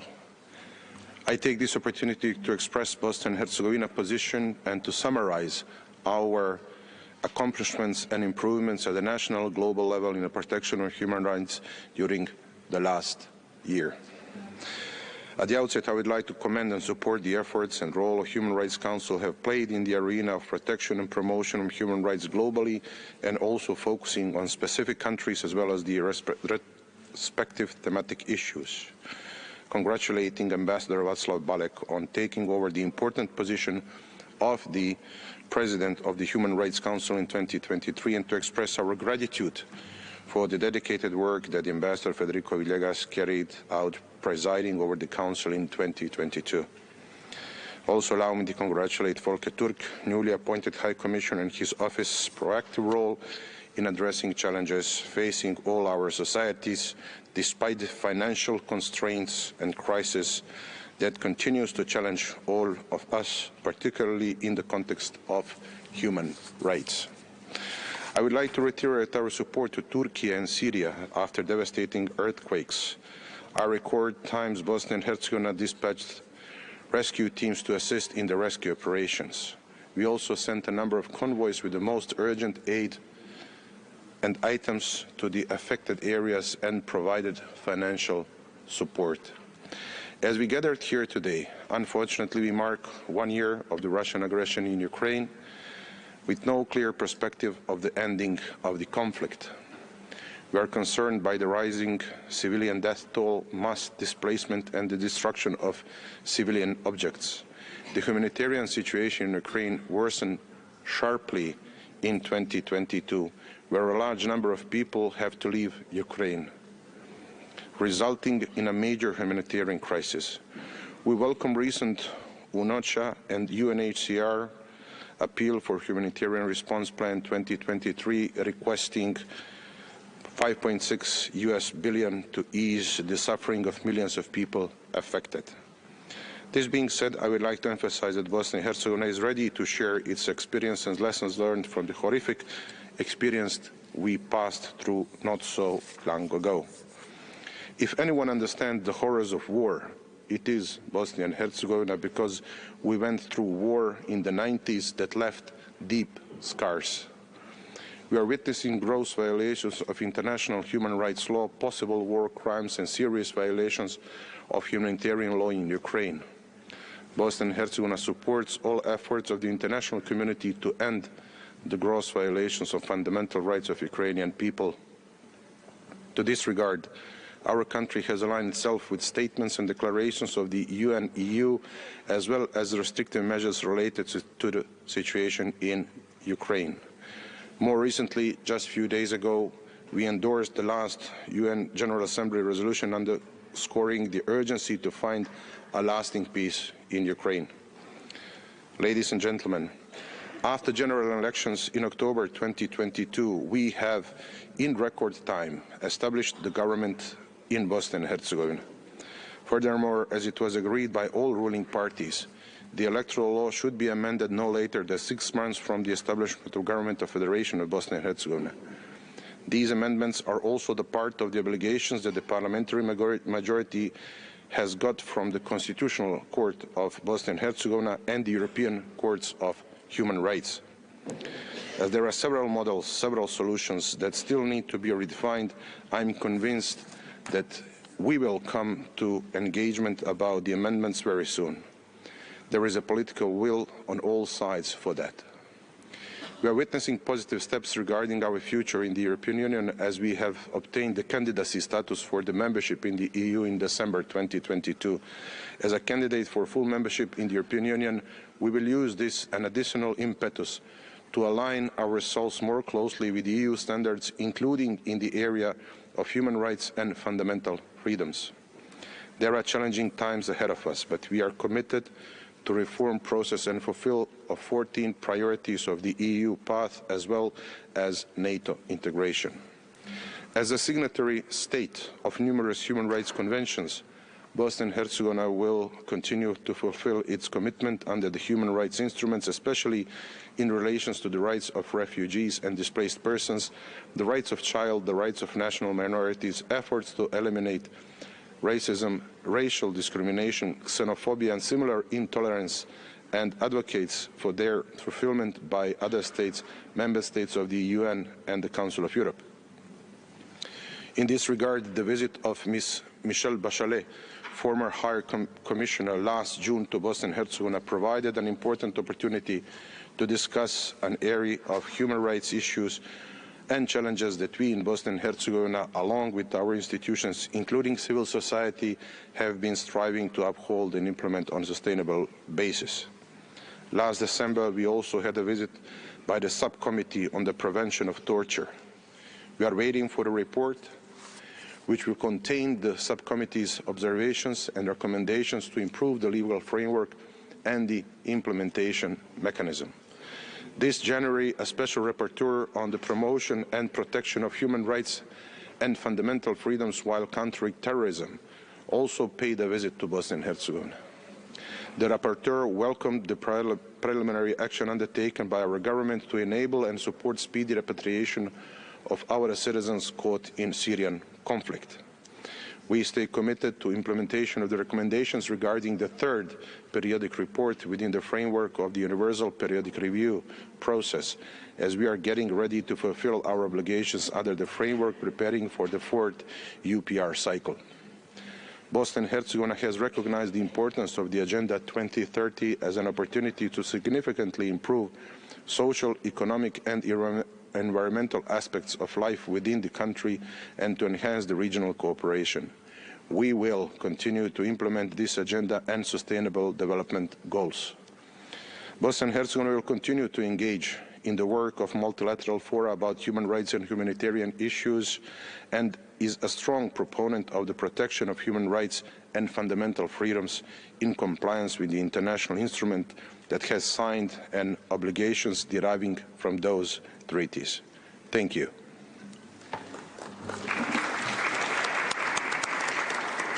Thank you, Excellency. Excellencies, distinguished participants, this was the last speaker on my list for this meeting. We will reconvene at 3 p.m. to continue the high-level and general segments. I hereby close the 9th meeting of the 52nd session of the Human Rights Council.